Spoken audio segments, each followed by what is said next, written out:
I'd like to call the Butte-Silver Council of Commissioners regular meeting for Wednesday, February 19th, 2025 to order. Clerk, could we please have roll call? 10 present, 2 absent. 10 present, 2 absent. Please note that Commissioner Shane, Commissioner Walker are absent from tonight's meeting. Commissioner Thatcher, could you lead us in the prayer and the pledge? Almighty God, we implore you, look upon us and guide us this night as we make decisions which so greatly affect our community of Butte-Silver. Direct our thoughts, words, and deeds so that we please you and best serve our fellow citizens. Amen. I pledge allegiance to the flag of the United States of America and to the republic for which it stands, one nation, under God, indivisible, with liberty and justice for all.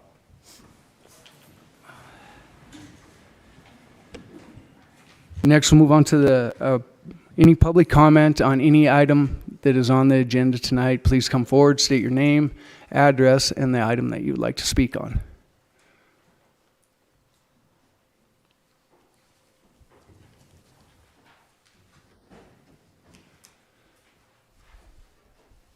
Welcome.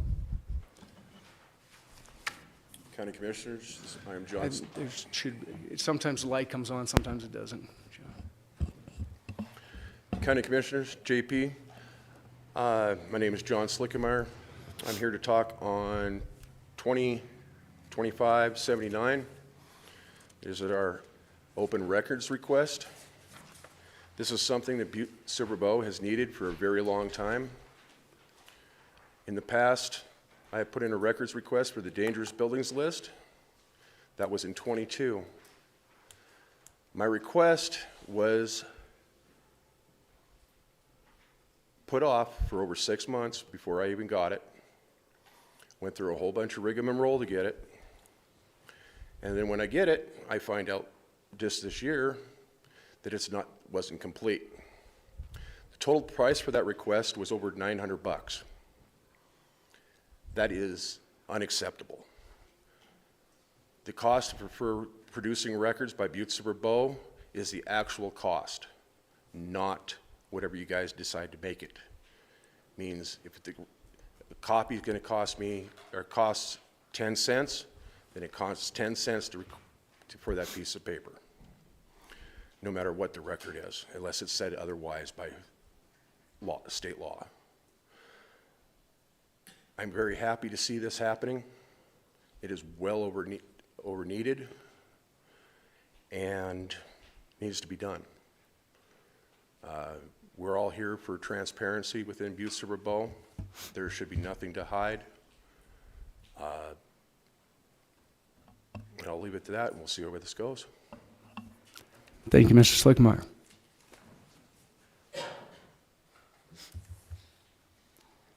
Is there any other public comment on tonight's agenda?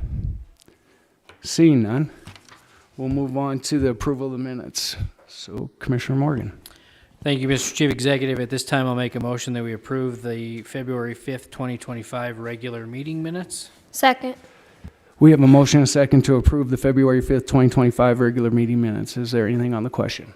Could Commissioners please vote?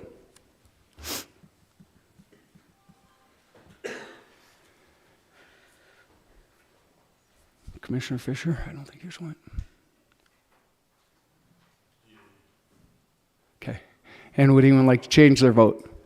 Clerk, please record the vote. 10 yea, 0 nay. 10 yea, 0 nay, motion passes. Motion passes. Moving on to, we don't have any items not addressed on the agenda tonight, so we'll do the Chief Executive's report, and I'll make it fairly brief. I just, last regular meeting, I apologize for not being here. I had to transport my daughter to Houston, Texas to move her into her new residence down there and her new life that she's moved down to there. But I know that there was a lot of comment and public comment and things. And one thing I just want to tell everybody on the commission here, if there's any questions that you guys have about anything, there's open opportunity to come visit with me, visit with department heads, visit with the people involved on any of the communications that are there. I think there's been, lots of things said and put back and forth out in the public, and I just want that to be said, that, anything that's out there, I think there's a lot of misinterpretation of what's going on, and a lot of really misinformed stuff that has happened. And so I just want to make sure that if you have questions, you come forward, you ask those, go to the department heads. If they're not getting you the responses that you want, you need, come to me, and we'll make sure that happens. I think it's important that everybody has that opportunity to do that. And we do have, we work with a consultant as well, and they're available to talk through some of those questions that we might have as well. They're our consultant for Butte-Silver Bow. They're not my consultant. They're not Superfund's consultant. They're the consultant that we've hired to represent Butte-Silver Bow. So if you have clarity questions that you need from them as well, that's available to you as well. And so I've spoken to the consultant about that as well. So I just wanted to make that available to everybody out there, and just, we all want the same thing. And I think that's clear. We want to have a safe, clean environment in our community, and everybody is looking for that same end product for us, and to move our community forward with the energy that has been happening and things that have moved forward. So with that, I will close out the Chief Executive's report, and tonight we're going to move Section 3, which is items to be read and acted upon. We're going to move that ahead of Section 1 tonight. So with that, we have Section 3, communications to be read and acted upon. We have communication number 2025-101, Zach Osborne, Butte-Silver Bow Fire Chief, requesting Council of Commissioners concurrence in the appointment of Chris Melgy, who was the top scorer in the recent captain's promotional process. He outscored 10 other members of our department. Once approved, Chris will start his new role as captain on February 21st, 2025. So, first I'd like to have Fire Chief Osborne come forward, and sometimes that light doesn't go on. Yeah, for the record, Zach Osborne, Director of Fire Services, Chief Executive Gallagher, members of the council, thank you for having us tonight. Before I start talking about Chris and the promotional process that he won, there are some fresh faces that I'd like to just explain to everybody how our promotional process works.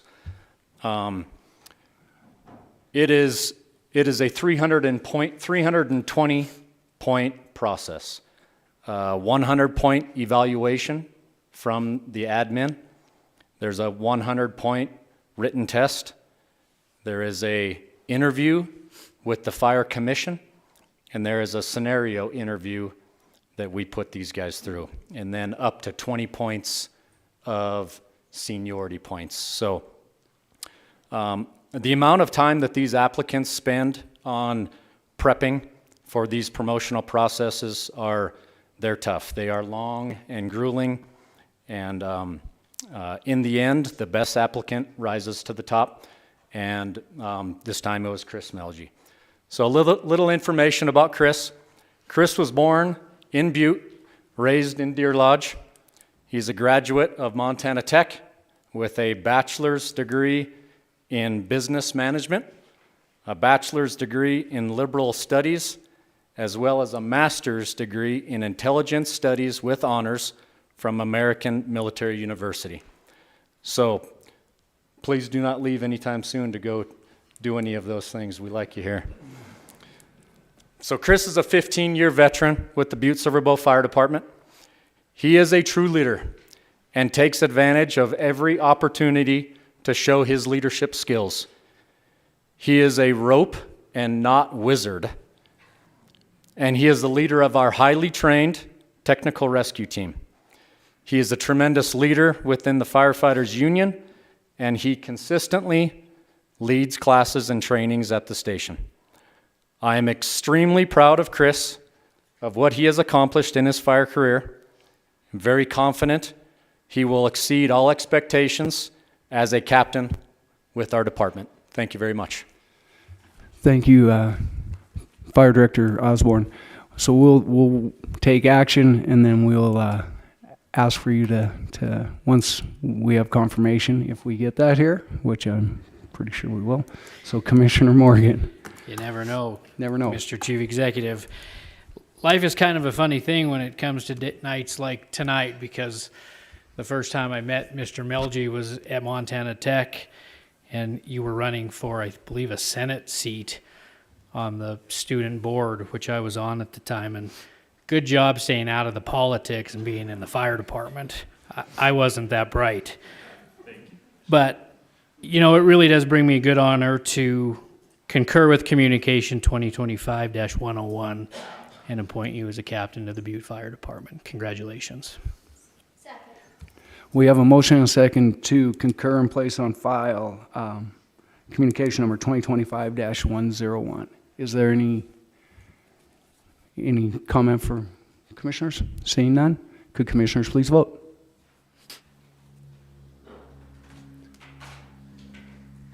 And would anyone like to Guess I better change their vote. Yeah, you better vote. And would anyone like to change their vote? Clerk, please record the vote.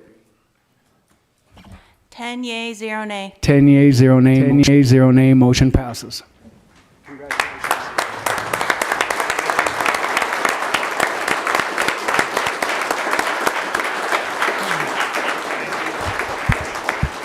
And Captain Melgy, I would like for you to come forward just have an opportunity if you would like. And for one, I would just like to say congratulations to you and to your family. I know your character. I've seen your leadership. I've been to a couple of the fires that we've had and seen what you do. I see the respect of the people in the fire department, the firemen there, and the leadership there. So for me, I just want to say we are thankful to have you in the role of captain.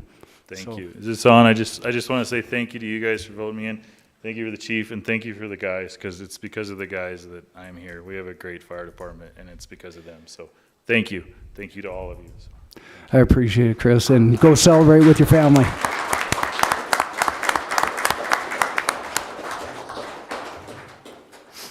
All right, moving back to section 1. Section 1, bid openings, public hearings, and/or presentations. We have 3 public hearings tonight and 1 bid opening. County Attorney Enruth, do we have proof of publication on our public hearings and bid opening? Commissioners and JP, yes, we have proof of publication. Thank you, County Attorney Enruth. First communication is number 2025-61. JP Gallagher, Chief Executive, requesting Council Commissioners authorization to schedule a public hearing on February 19, 2025 for the purpose of amending fiscal year 2024-2025 budget to allow for increased expenditures of unanticipated revenue of $20 million. So I'll give this report. As you know, we were awarded the Community Change Grant, which for us to be able to start expending the money for this to provide the engineering and the construction of this project, we need to amend the budget to be able to start expending that to move this project forward. So that's the reason that we need to do this. As you know, there's a 3-year time frame for us to get this built. So we are reviewing the RFPs. Currently, we will be having multiple firms present to us in a public board so that we can review the process and select the best candidate for this project, and we really look forward to this. So is there any questions of commissioners before we open the public hearing? Commissioner Morgan. Thank you, Mr. Chief Executive. I just want to ask the question in regards to the committee that's looking at these.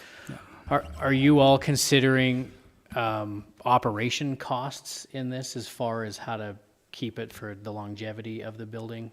So that has been done in the feasibility study that we provided, and so that was part of the grant application that we had in there, and so that feasibility was part of the whole process and the award of that. And so within that feasibility study, we looked at multiple other recreation community hubs that have the same type of programming and how you recover that to be able to do the operational and maintenance of that and actually make it profitable.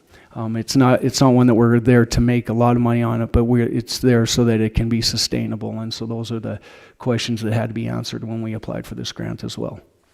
Thank you. Yes. So I will open up the public hearing. First call for proponents. Second call for proponents. Third and final call for proponents. Next, I'll call for opponents. First call for opponents. Second call for opponents. Third and final call for opponents. I'll close the public hearing.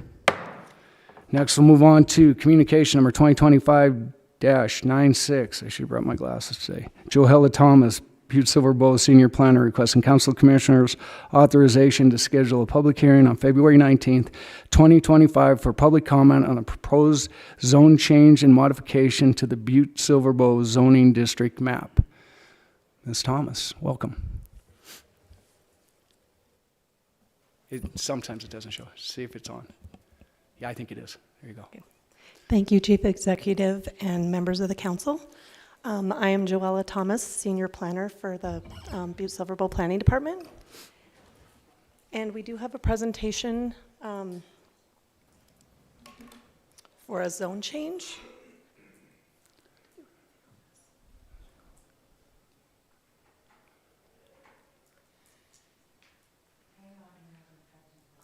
Oh. Just give us one.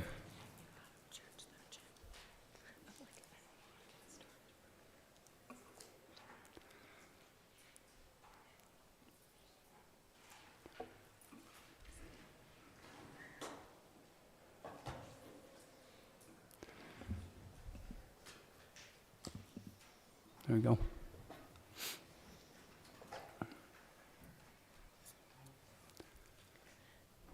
Okay, this is for a rezone. It's zone change number 24-000001. And the applicants are Matt Nissler of 2B Holding LLC. The agent is Moore Engineering and Land Surveying, and I believe Chad Ball is here tonight as the representative.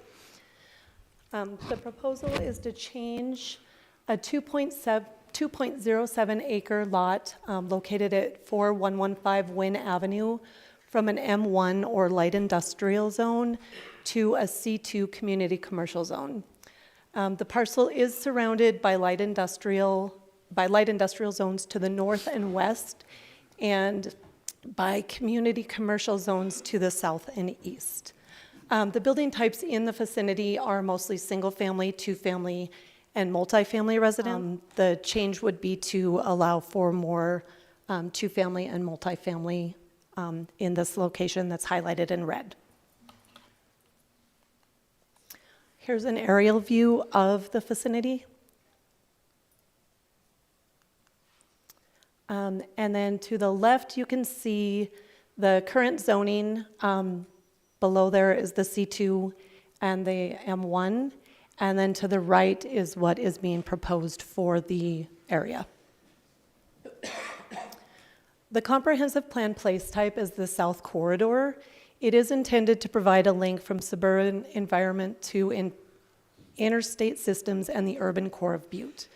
The corridors are vehicle-oriented, support large-scale, big-box commercial development and multifamily residential through infill development.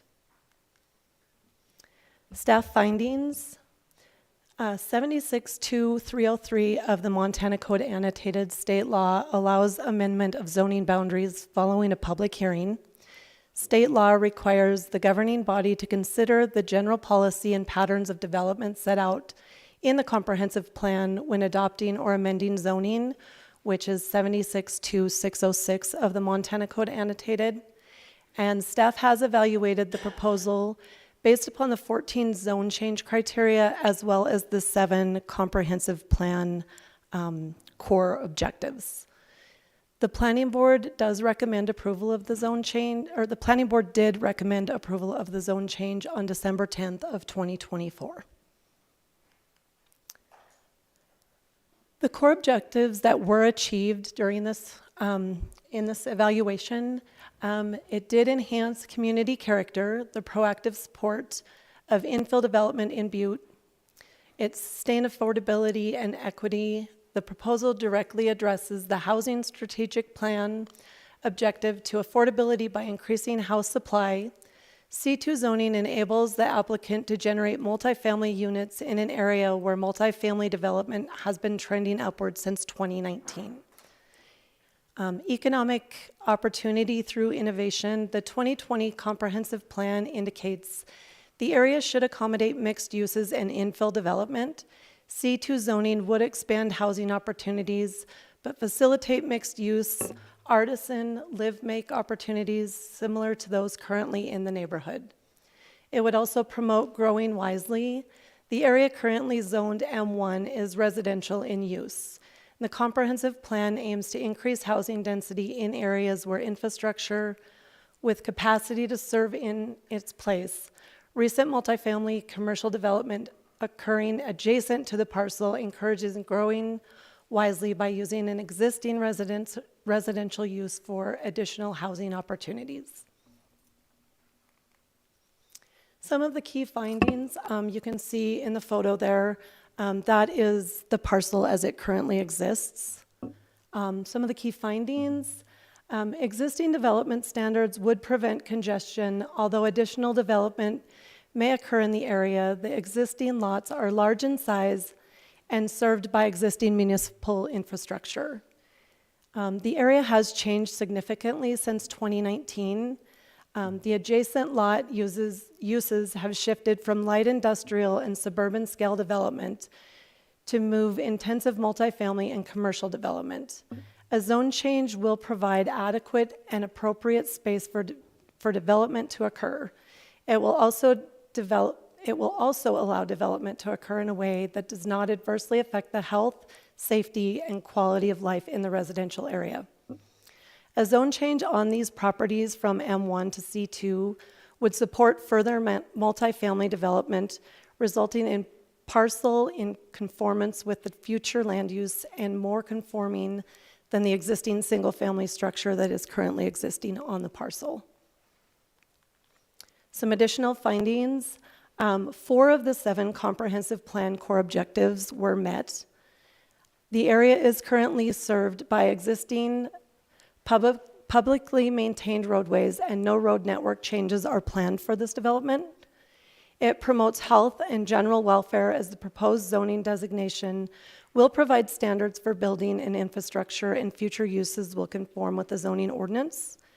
It secures safety from fire, panic, and other dangers by preventing uses that may be more compatible with neighborhood properties. And it provides for adequate air and light. C2 zone development standards do include minimum lot area per section 1714.050 of the Butte-Silver Municipal Codes. The findings of facts and staff recommendation, I don't know what happened to the rest of that, but the finding of facts and the staff recommendation would be to approve this development. Moving forward, it does meet the 14 criteria that were set forth, as well as the 7 criteria from the comprehensive plan.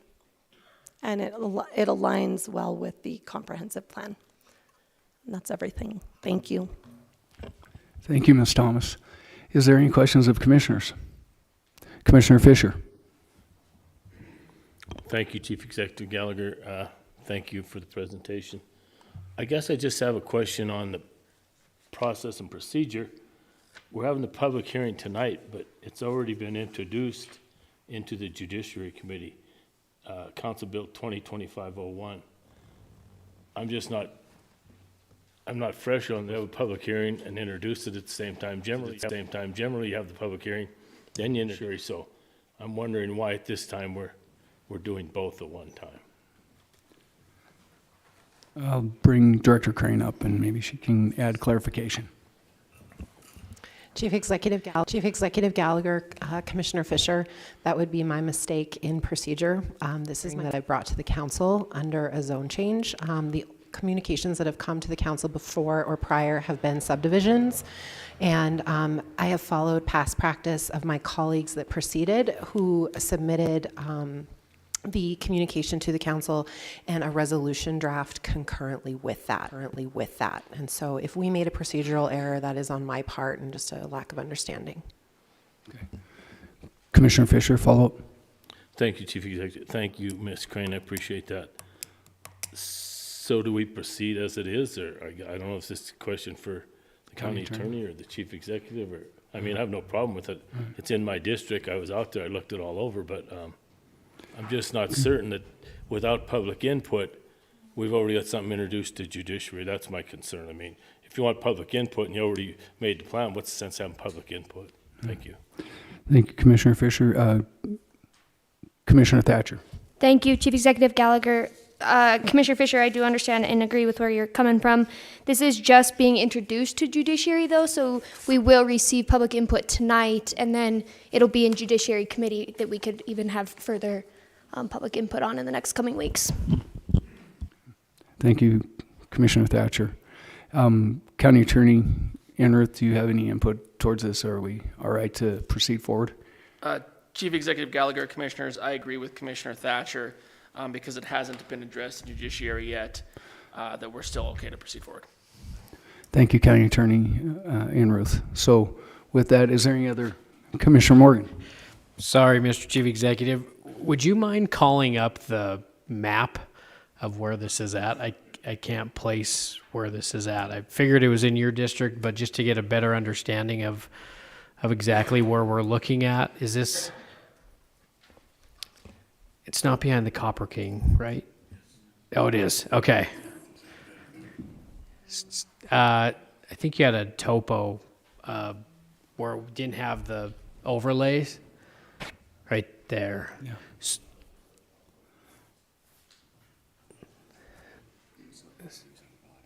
What is? Oh, okay. Gotcha. Thank you. I couldn't place where this was at, but now I see motor view. My eyes aren't like they used to be. Okay. All right. Any other questions of the commissioners? Commissioner Callahan. Thank you, Chief Executive Gall. Yeah, I guess my question would be, that area has had a lot of growth in family housing in the last, like you said, 6 years. How is our infrastructure there for water, sewer, stormwater? Commissioner Callahan. Director Crane, do you want to? Chief Executive Gallagher, Commissioner Callahan.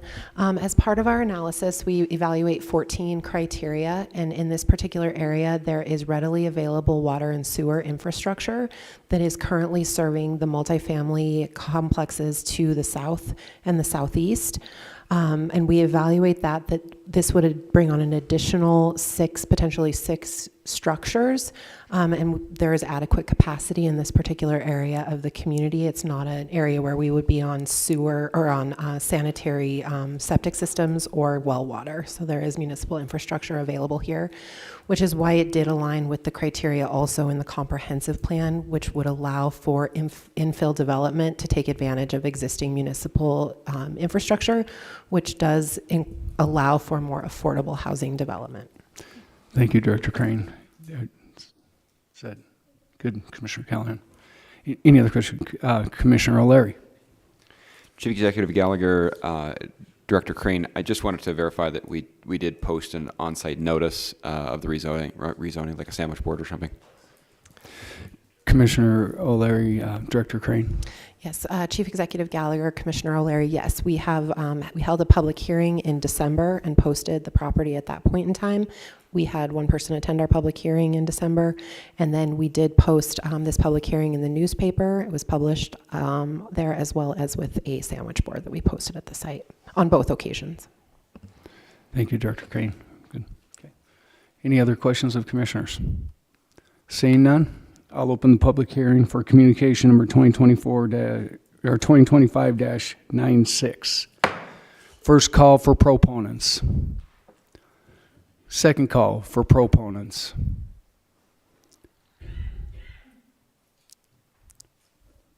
Welcome. Please state your name and address.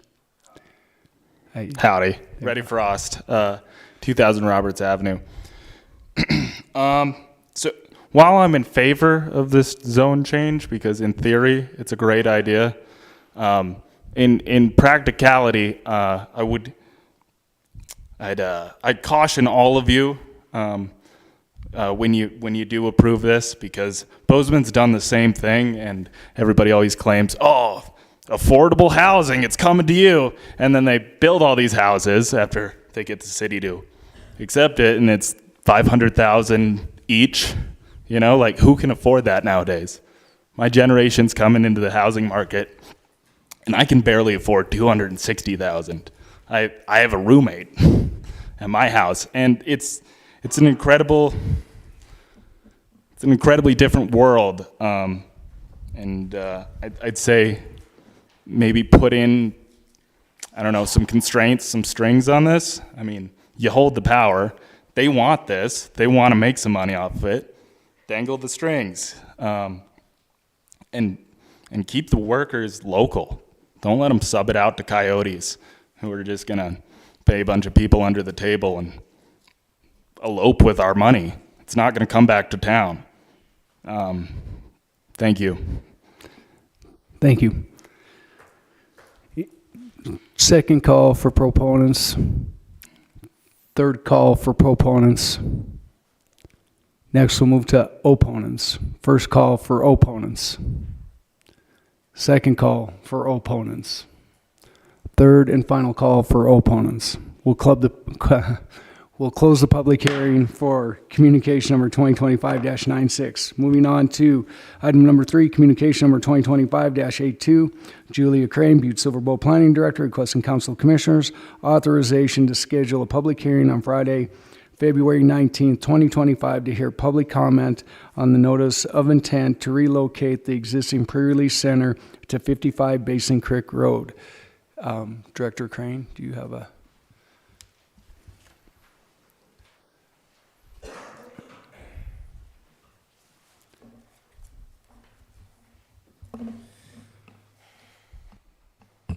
Chief Executive Gallagher, Council of Commissioners, approximately 1 month ago, I was provided a letter. I believe you were all CC'd on that communication from the Department of Corrections, requesting to hold a public hearing this evening under a element of the statute of the state of Montana. It is 762402 local zoning regulations, which apply to agencies. An agency means a board, bureau, commission, department, or an authority or other entity of the state or local government. In this particular instance, the state government, under the Department of Corrections, has requested to utilize statute 762402 to hold a public hearing this evening when it is their intent to use property contrary to the current zoning. 55 Basin Creek is currently zoned M1, which is light industrial, and this particular location is also the location of the former, what many of us know as the Acadia facility, which is currently owned by the state of Montana, and it is their intent to develop that as the new location for a pre-release facility. Thank you, Director Crane. Is there any questions of commissioners? Seeing none, we'll open the public hearing. First call for proponents.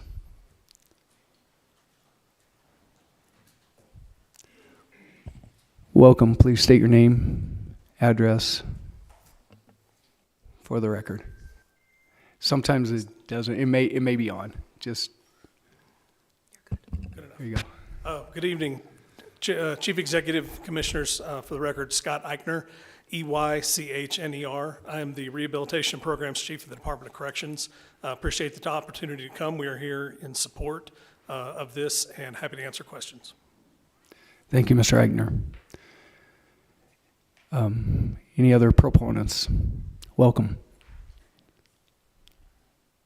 Good evening, Commissioners and Chief Executive Gallagher. I'm Raylyn Brando. I reside at 2715 St. Anne. Tonight I'm here as an informational witness on behalf of the Butte Trap Club located at 70 Basin Creek Road. Our club has approximately 300 members with 12 elected board members and 4 officers, 2 of whom I have here with me tonight. We applaud the effort to relocate the pre-release center to a location that is less central to Uptown Butte, and we are supportive of this group's efforts to provide a much-needed service for the people who are attempting to rebuild their lives. However, we want to provide information to the council and the program owners regarding our club. Essentially, we feel that it's very important that you know your neighbors. Annually, our club hosts a spring and fall league, hosting 100 to 150 people on site on Thursday nights for 6 weeks each season. Our members rack their firearms in unsecured areas around the club, meaning that there is potential to immediate access to firearms should a person who has left the facility walk over to the club. Additionally, many of our club members leave their vehicles unsecured during league hours, as our community culture is built on trust. In over 100 years of operation, we have rarely had incidences of valuables stolen. During our league days, it is easy to imagine that someone from the facility might be able to take advantage of the easy access to vehicles, valuables, and firearms. Secondly, we hold large tournaments 4 times per year. These tournaments attract people throughout the state, the Western United States, and Canada. Visitors camp on site in large RVs and again are rather lax with securing their firearm, valuables, and vehicles. Additionally, persons who are not well known to us are on site during these tournaments, so it is easy to imagine that someone might be easily able to blend in with the crowd. In addition to the leagues and large tournaments, we have many smaller events throughout the year. While we agree with the relocation initiative and the redevelopment of the pre-release facility, we feel it's imperative that our neighbors understand the potential flight risks and access to valuables, including firearms, that our club may offer. Thank you for hearing us out. Thank you, Ms. Brandel. Second call for proponents.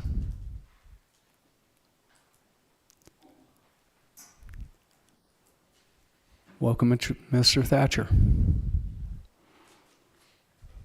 Chief Executive Gallagher, members of the commission, does Jim Gilman come up here? Because next time I'm going to need a crane to get me out of the chair to get me up here. First of all, thank you for the opportunity to speak tonight, and thank you for your service to this community. I'll be fairly brief. I think it's imperative that I talk a little bit about who CCCS is and why we're interested in relocating to the alternative site. CCS activated the pre-release center in 1983. I was only 6 years old then, and I'm still there. So, actually, we've been there 41 plus years in Uptown Butte. When we moved into the Butte Pre-Release Center, unemployment in Butte was 24%. The mines had shut down. Don Peoples was your predecessor, and it was his first economic development stimulus plan. It was to create 13 jobs. A lot of people scoffed and said, you know, hell, we can't, our own neighbors can't find work here in town. CCS is a private not-for-profit. I think that's very important. We're locally based. Before I get too far ahead of myself, and I am the administrator, and I have been with the nonprofit since day one. I did bring 3 folks with me tonight. I just briefly like to introduce them and maybe save you some time, so there isn't 4 of us up here talking. Jay Grant is a Butte native, Director of Community Correctional Programs for us. He's been with us coming up on 33 years. The administrator of the Butte Pre-Release Center Men and Women's Program is Travis Heddick. Travis has been with CCS about 25 years. He's probably more well-known, not as a community corrections guy, but as a football player from Montana Tech. I hope he was a better football player than he is an administrator for us, but no, I'm just teasing. And then lastly, John Lappin is our clinical supervisor, again, a Butte native. He's been with us a little better than 12 years. Rocco Mulcahy, he's our chief of security, was unable to come. He's a former commissioner. He's been with us about 30 years. Is he here? I didn't know he was there. I didn't see him back there. Rocco's been with us for 30 years. And the reason I asked him to come is we're all Butte people. We've all been here our entire lives. This isn't an out-of-state company where there's no uniqueness or nothing new about who we are. We've grown, which is bittersweet. We're in 3 states. We're in Washington and North Dakota. Wasn't like I went looking for other projects. They came and found us. We opened a transitional center that is commensurate with what we do in Butte in 2002 in North Dakota.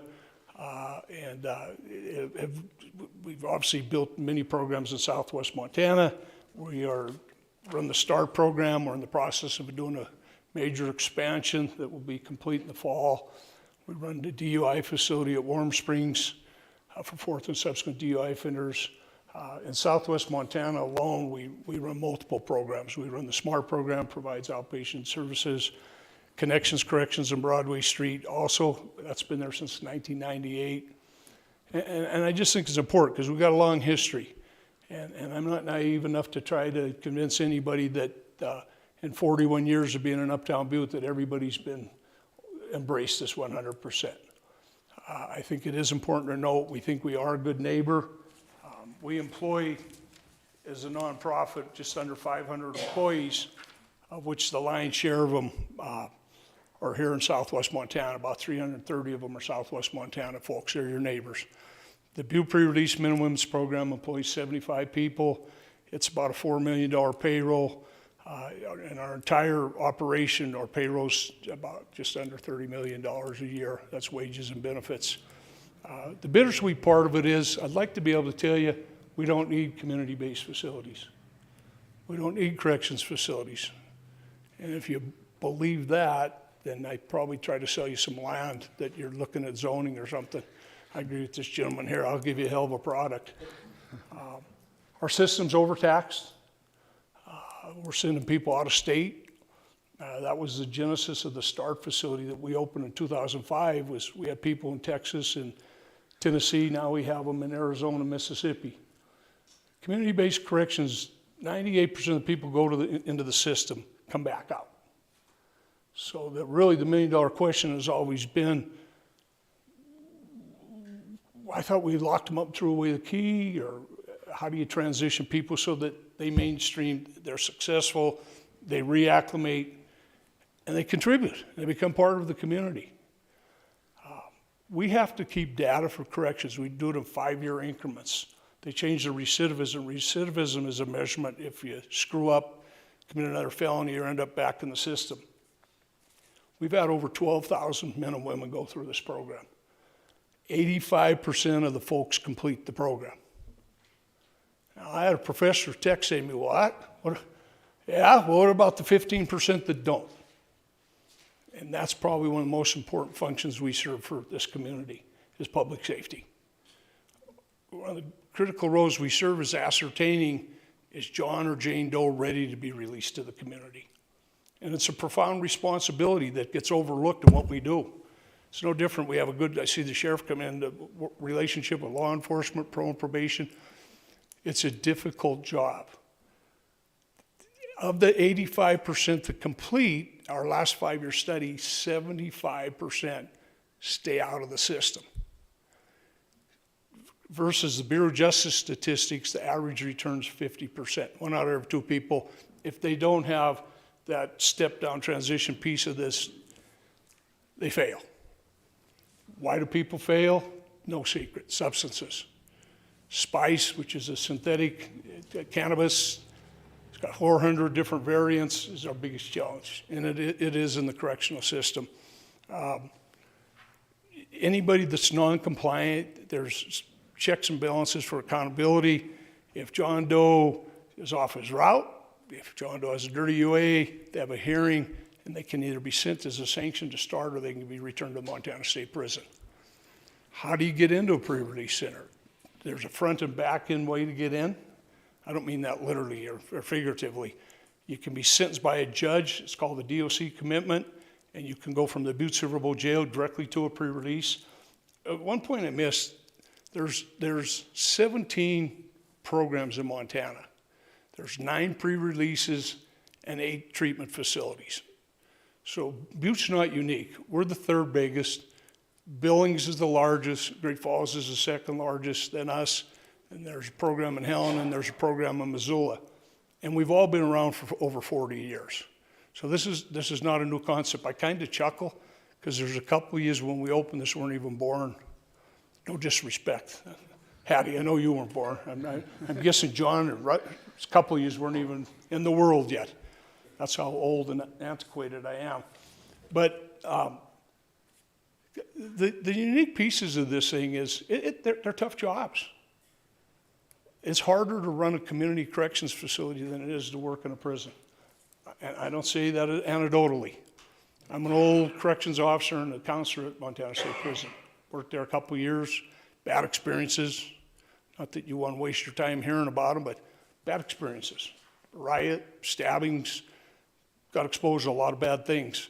And I used to think, all these people need to be in here, because I never saw the people that were successful.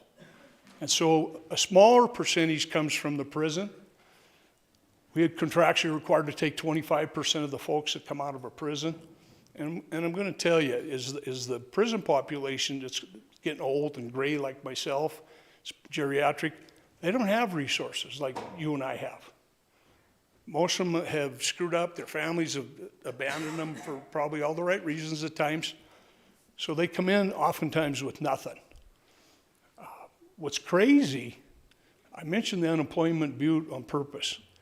Today, we got roughly 200 men and women, all gainfully employed. This community is very dependent on the labor force from this program. I'm not embellishing this. We, every day, take average 35 people to Wheat, Montana. We transport them. They work 2 shifts. Sun Lumber and Deer Lodge, we used to transport them there. Sherm actually rents a bus from McGree and shuttles people, and I think there's probably 16 to 20, both men and women working there. It's crazy. Retail service, I go into a restaurant, there's at least 65 employers in Butte that employ our folks consistently. We also run the program in Bozeman, Montana, and there was some discussion and concerns of whether to continue the lease. We paid for the debt, turned the building over to the county, so the county owns it. Competitive RP, we no longer have that ability to determine what we can or can't do. But I think one of our saving graces with their commissioners, when I gave them a 5-year data sheet of employers, I was like, does Kenyon Noble employ everybody from the community corrections facility?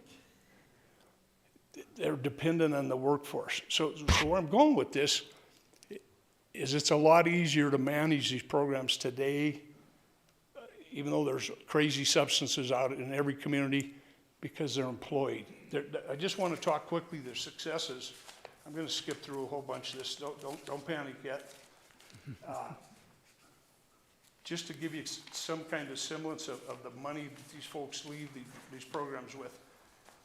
On average, they're making $17 to $18 an hour.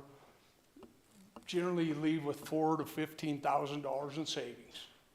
So the difference is, if I send you to prison, I don't have to pay restitution in prison. I don't have to pay room and board in prison. I don't have to be accountable. I can smoke dope, shoot dope, do whatever I want. In a community program, you have to pay room and board. They pay $500 a month, just like you or I. They have to budget 20% of all their money goes into savings. I'm trying to find the sheet. It's phenomenal, though, in a given year, what they pay in taxes, what they earn in wages. It's in this pile. I'm sorry, I'm not going to belabor this too long. They have to do community service. Many of you know that. It's kind of interesting. Butte-Silver Bowl has been the beneficiary of many of our clients.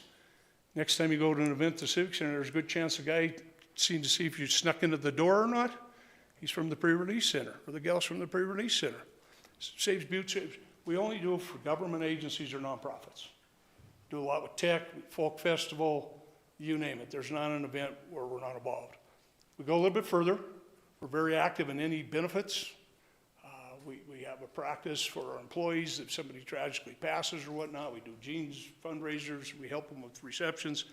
We have and always will be part of this community. Today, we probably got 15, 18 tech students working. Very, very much engaged with Montana Tech. So there's a lot of hidden benefits. What's the downside? Again, type of offender you're taking in. For 41 years, we've historically taken people with violent offenses, but no history of violence.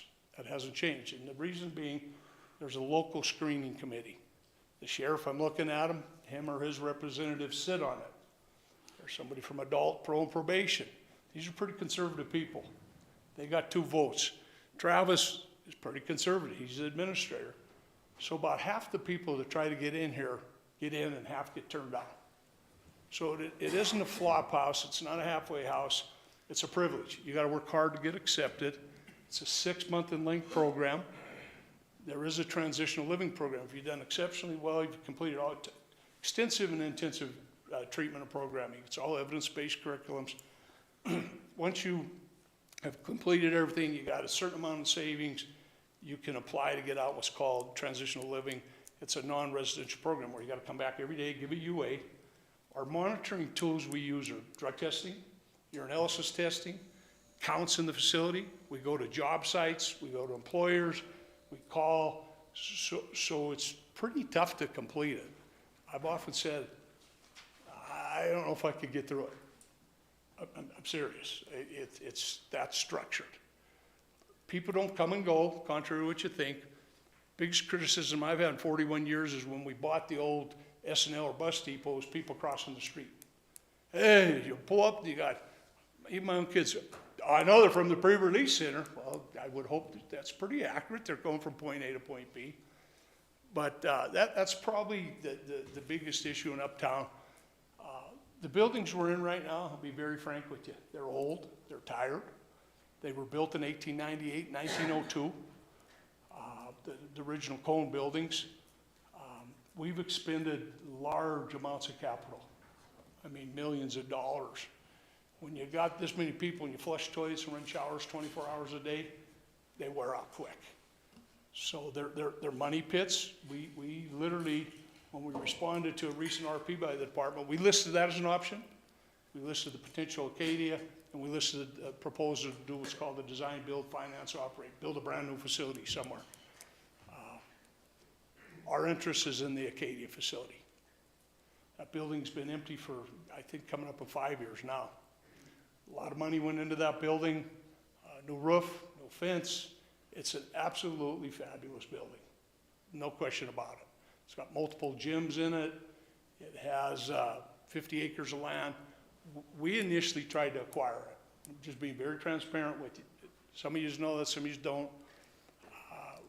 To borrow that kind of money, you have to have a longer term contract, in which we were not in a position at the time, knowing our RPs was coming out. We signed a buy-sell, trying to get financing, and assigned it to the state of Montana, and they are the owner of the facility.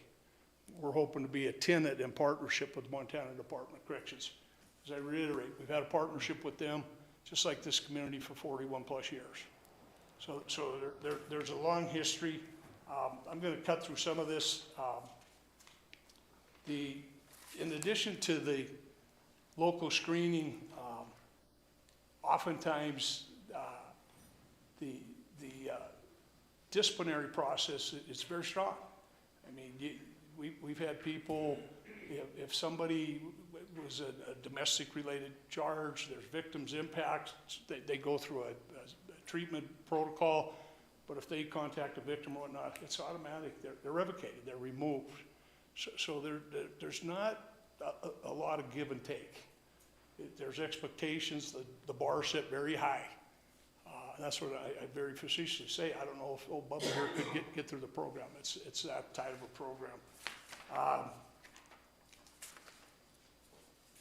Back quickly to the Acadia. We've had conversations with the folks from VOTEC. They've been supportive. We've had our clients go through VOTEC, obviously. We've got a good relationship. The location, the bus currently runs right to the VOTEC, and if we were allowed to, with the DOC and your support, move there, the goal would be to see if we could get the bus extended another block. Some of our clients use that, but generally speaking, we do our own transportation.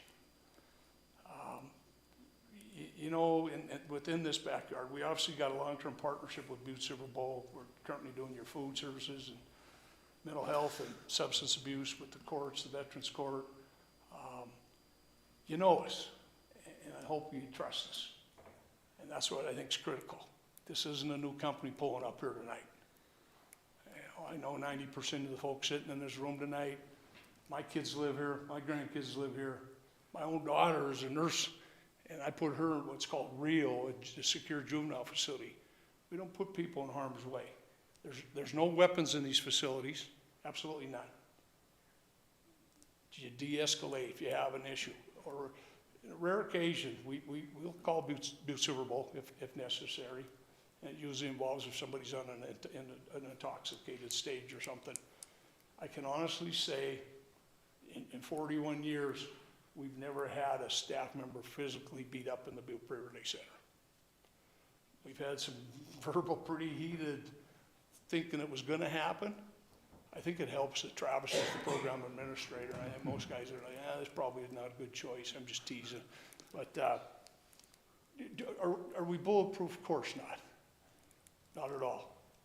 But I would sit here and look you all in the eye and tell you, all our employees are Butte or Southwest, generally all Butte people. And they have families and they pay taxes and they're good people. And I'm proud of them because they take on, again, a heavy duty responsibility. These aren't easy jobs. I'm close to being out in the North 40. I've loved 43, 44 years doing this. It's been a great profession. I don't apologize to anybody. Very proud of what I do in our staff. We provide a hell of a service for the state of Montana.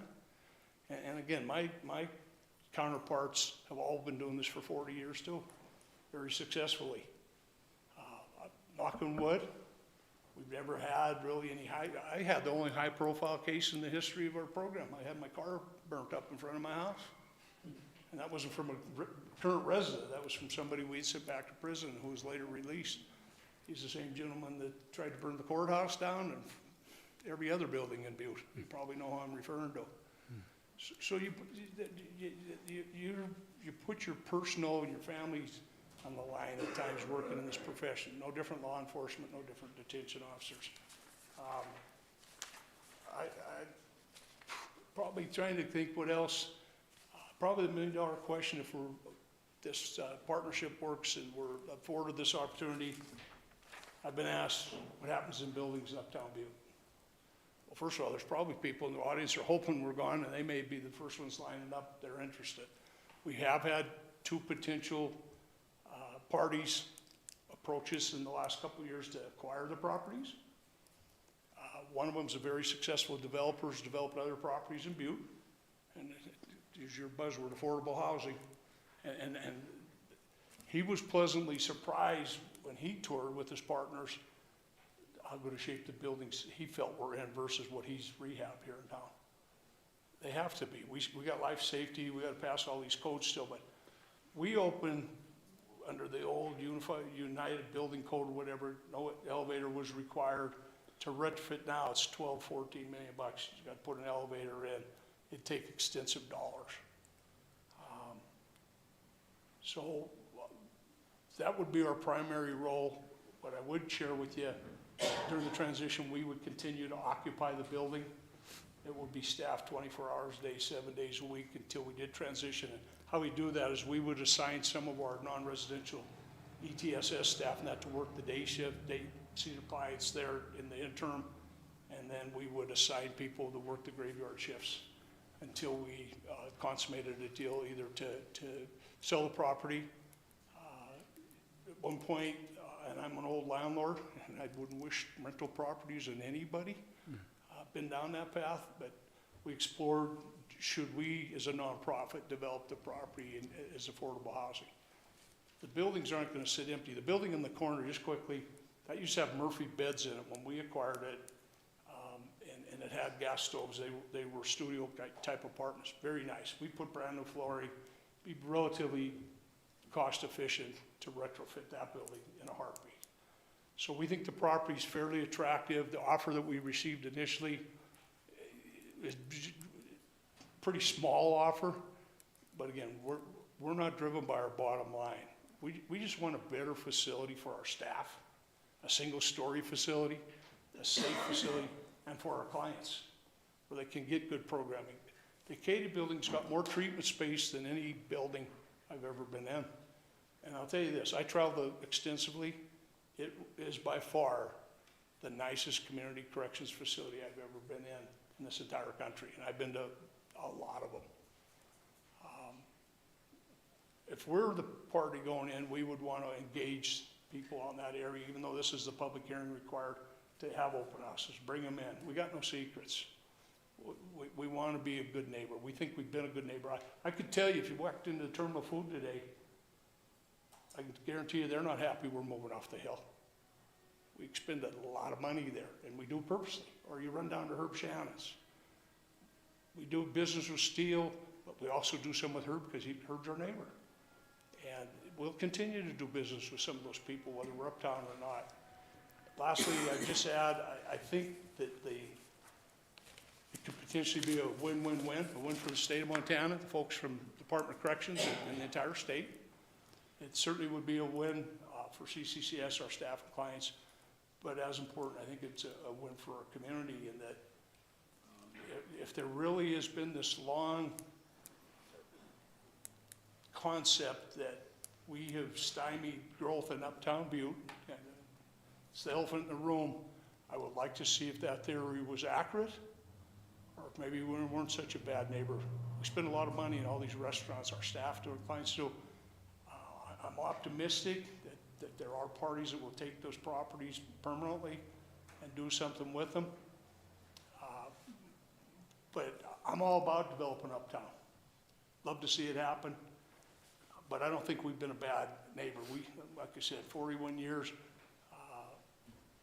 I think we've expended dough and we've tried to do the right thing all the time.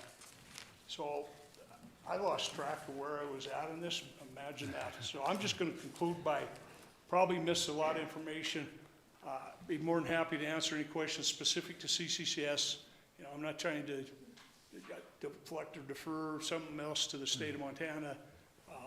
They may have questions that are more pertinent, but if you have any question, one thing I'll assure you, good, bad, or ugly, I'll be transparent with you and tell you what our plans are, or what type of client, or how the screening works, or et cetera.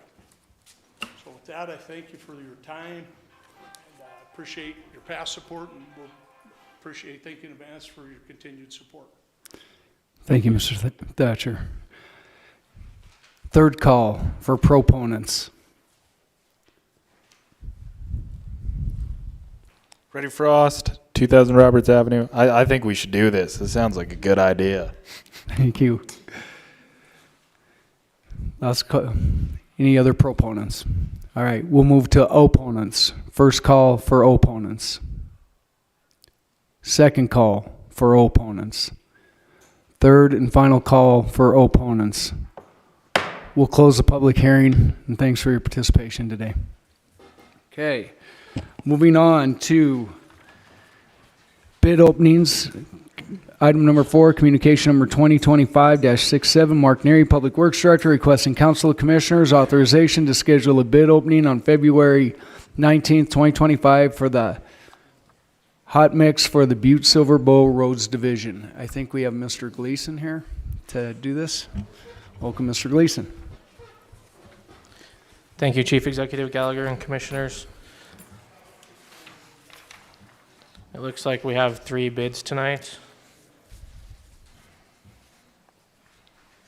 The first one is from Jeffrey Contracting out of Butte.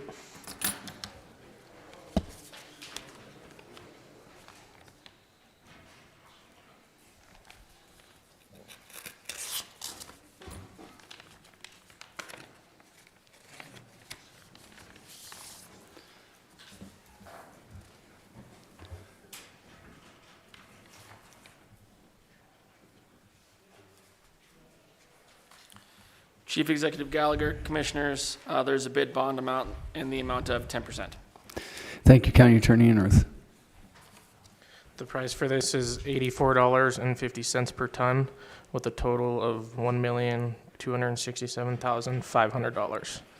That's $1,267,500. So it's $84.50 per ton, and ton, then correct. it's the total price is $1,267,500. Correct. Okay, thank you. That was Jeffrey. Yes, Jeffrey Contract. The second one is from Hollow Contracting out of Butte.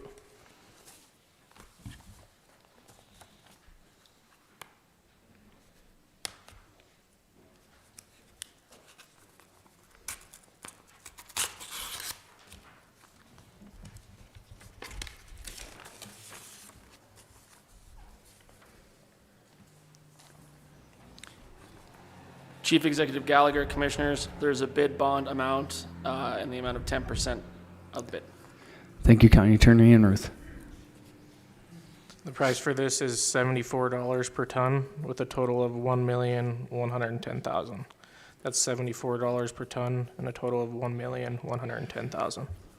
Thank you. So that's hollow contracting, $74 per ton, $1,110,000. Correct.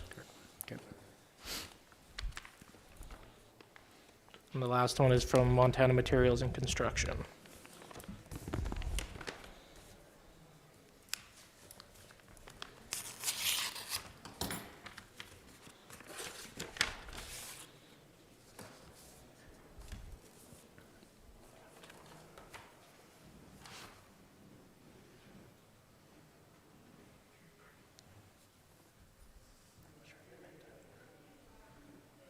They're identical.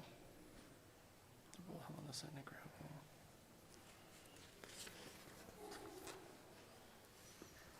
Chief Executive Gallagher, Commissioners, there's a bid bond amount in the amount of 10% of the bid. Thank you, County Attorney Enruth.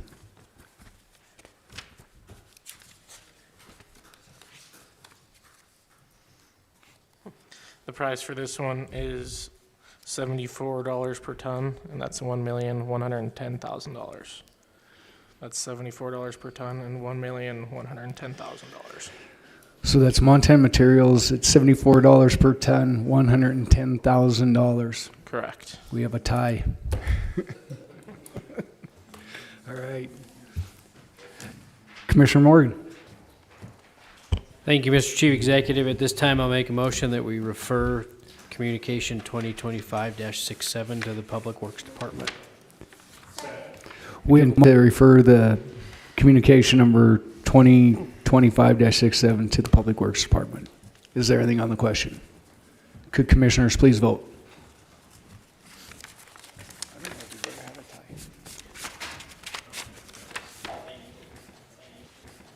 And would anyone like to change their vote? Clerk, please record the vote. 10 yea, 0 nay. 10 yeas, 0 nay, motion passes. Motion passes.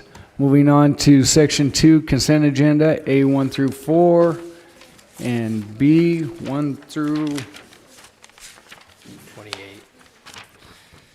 28. Do we have any friendly amendments and/or segregations? Commissioner Morgan. Thank you, Mr. Chief Executive. I'd like to segregate number 1425-91 and number 1525-92. That's communication number 2025-91 and communication number 2025-92. Commissioner Fisher. Thank you, Chief Executive Gallagher. I would like to segregate number 17, 2025-94. That's item number 17, communication number 2025-94. Commissioner O'Leary. Chief Executive Gallagher, I'd like to segregate number 6, 2025-83. That's item number 6, communication number 2025-83. Are there any other friendly amendments and/or segregations? Seeing none, Commissioner Morgan. Thank you, Mr. Chief Executive. At this time, I'll make a motion that we approve Section 2, the consent agenda, A, the committee reports 1 through 4, B, communication 1 through 28, with the exclusions of number 6, 25-83, number 14, 25-91, number 15, 25-92, and 17, 25-94. We have a motion and a second. Is there anything on the question? Could commissioners please vote?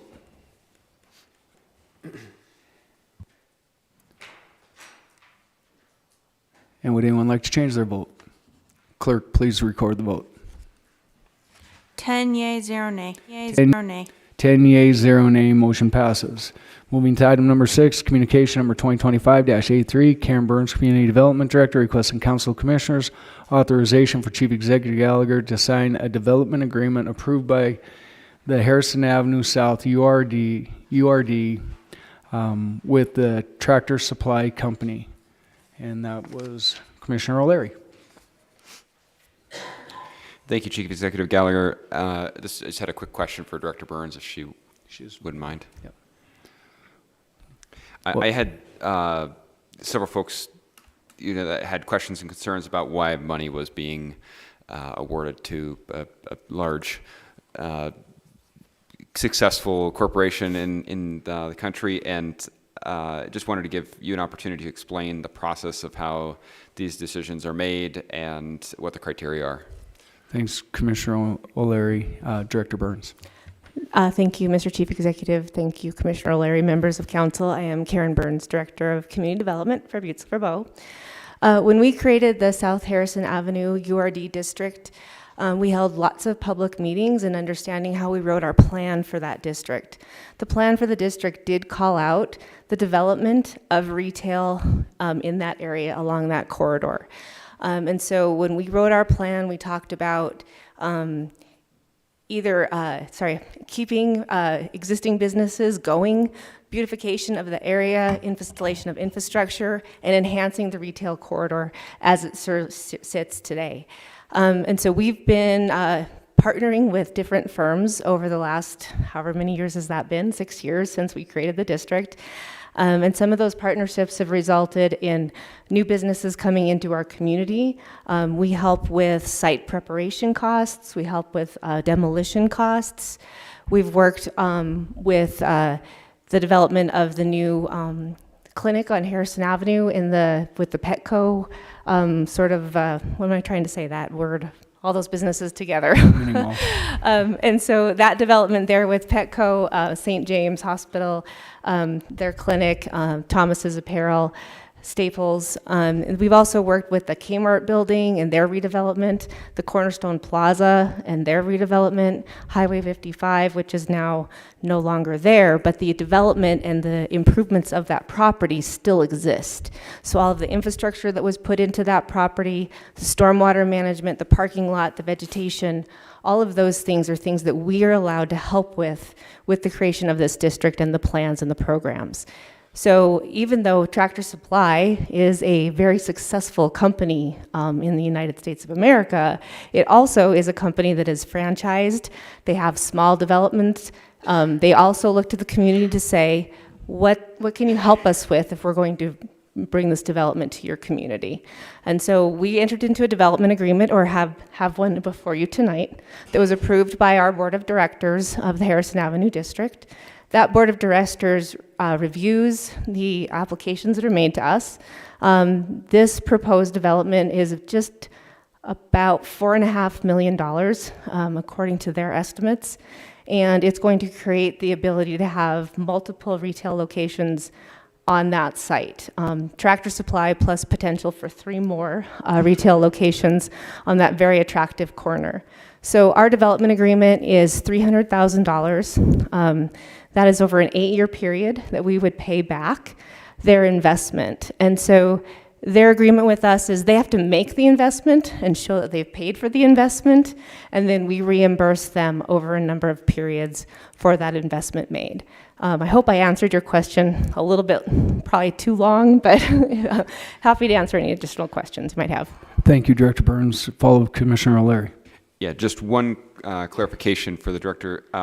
In section 402 of that agreement, there's a description of when the county will be first obligated to start the annual payments to the applicant, and it talks about it being substantially complete, and I think it said something about substantially complete and or occupancy permit.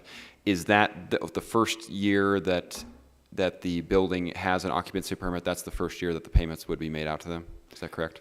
Commissioner O'Leary, Director Burns. Thank you, Chief Executive Gallagher, Commissioner O'Leary, members of council. The way that we look at the section 402 of this agreement, 4.02, is based on what we are participating in and if it has been completed and inspected by our building officials. So we base it on what's actually been completed, what's been done, and if it meets the measure to actually pay that first reimbursement out. So they do have to complete the work that we've agreed to pay. So to answer your question with a very brief answer is yes. We would wait until they have that applied for that certificate of occupancy. We have gone with other developments in this district that have met the measure for a first payment to be made, and that's been agreed upon. And then we move through the process to continue to make those payments over time. Thank you, Director Burns. Are there any other, Commissioner Thatcher? Thank you, Chief Executive Gallagher. Director Burns, thank you. This is exactly what this is intended to do, so thank you very much. Just a quick question. With projects like this, are they encouraged to also look elsewhere? Like, I can see that the company will be removing asbestos material, yada, yada, yada. Do they look for like brownfields money and stuff like that? Isn't that something, instead of using the $300,000 for that type of this part of the project, couldn't that be used somewhere else? Thank you. Commissioner Thatcher, Director Burns. Thank you, Chief Executive Gallagher, Commissioner Thatcher, members of council. Yes, we do talk about other grants that could be available and timeframes and what might be able to work for their project. We have partnered in projects in the past that where Brownsfield has a part of that, we have another part, and there might be another funding source for another part. We do try to push those all together. And sometimes timing works and sometimes it doesn't. The Brownsfield program is an amazing program. To get an assessment done through that program can take almost a year sometimes just to get an assessment done, but then you have to reapply for cleanup dollars. In a business like Tractor Supply, it would be a loan that they would need to apply for, so then they have to gauge whether they'd like to take on additional debt service. So good question though, thank you. Thank you, Director Burns. Any other questions of commissioners? Seeing none, Commissioner O'Leary. I'd like to make a motion to concur and place on file communication number 2025-83. We have a motion and a second to concur and place on file communication number 2025-83. Is there anything on the question? Could commissioners please vote?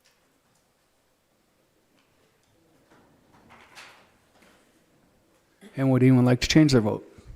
Clerk, please record the vote. 10 yea, 0 nay. 10 yeas, 0 nay, motion passes. Motion passes.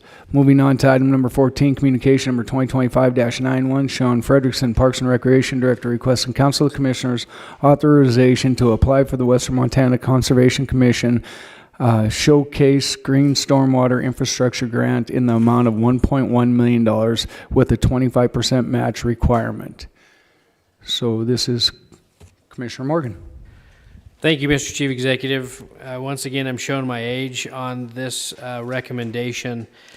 My original recommendation for this was to refer it to the Finance and Budget Committee, and I just wanted to explain to the commissioners why I did that. Back in the day when we were getting requests to put in for grants, the department heads were coming to us with grant applications. The council would go through and approve that they go for the grant, and then we were instructed when we got the grant that there was a match to be associated with it. And at the time, it was left to us to find where we were going to get the match from. And so back when, we started referring these to the Finance and Budget Committee to make sure that all the requests were properly vetted with them, and the money was earmarked of where the match would be coming from, so that when we got the grant, if we got it, there was no surprises of where we were gonna, steal from Peter to pay Paul kind of a thing. And so that's where I was coming from on these communications, was in a full transparency to give enough time for the commissioners to digest what was going on with the grant application. Now, along those lines, as I start to do things like this, you find out that the grant application is closing in March. So I did ask Mr. Frederickson to come up and just explain this grant and give us any more information on what we can talk about on this particular one. The biggest concern that I had was it's for $1.1 million with a 25% match, which is $275,000 that we would have to come up with. So I just wanted to make sure that we were fully prepared to match this in the event we get it. So, thank you, Commissioner Morgan. Director Frederickson. Chief Executive Gallagher, Commissioner Morgan, members of council, thank you for this question. First off, I would like to apologize on the timeline. When we've been discussing this grant for a while now, we have a new grant writer who's doing a great job. She started about a month ago. She was not aware that we needed to come to council for approval. So I apologize that I didn't inform her, or this would have came to this body a long time ago. That being said, the 1.1 million, so this Western Montana Conservation Commission grant is $2.2 million, and they're looking to provide 2 grants for 1.1 million each. So that's why we came up with the 1.1 million was, go big or go home. After talking with Director Karen Hassler and Budget Manager Angie Mullican, we've decided that we would like to reduce that ask within this communication. So if this council was to proceed, we would ask that we would apply for $600,000. And with that 25% match, it would be the $75,000 that this council has already approved for stormwater, groundwater testing at Father Sheehan Park. This body approved that probably about a month ago. So that $75,000 goes with this match, can be with this match, and then we feel more comfortable with the $75,000. We have that money in Parks and Lieu, and then we can also provide in-kind labor to this project. So we'll probably get to that $75,000 just with our laborers and our operators doing some of the pre-construction work if we were to get this grant. We would need to remove the tennis courts, which we can do within the Parks Department, and the Road Department. We don't have operators in our Parks Department.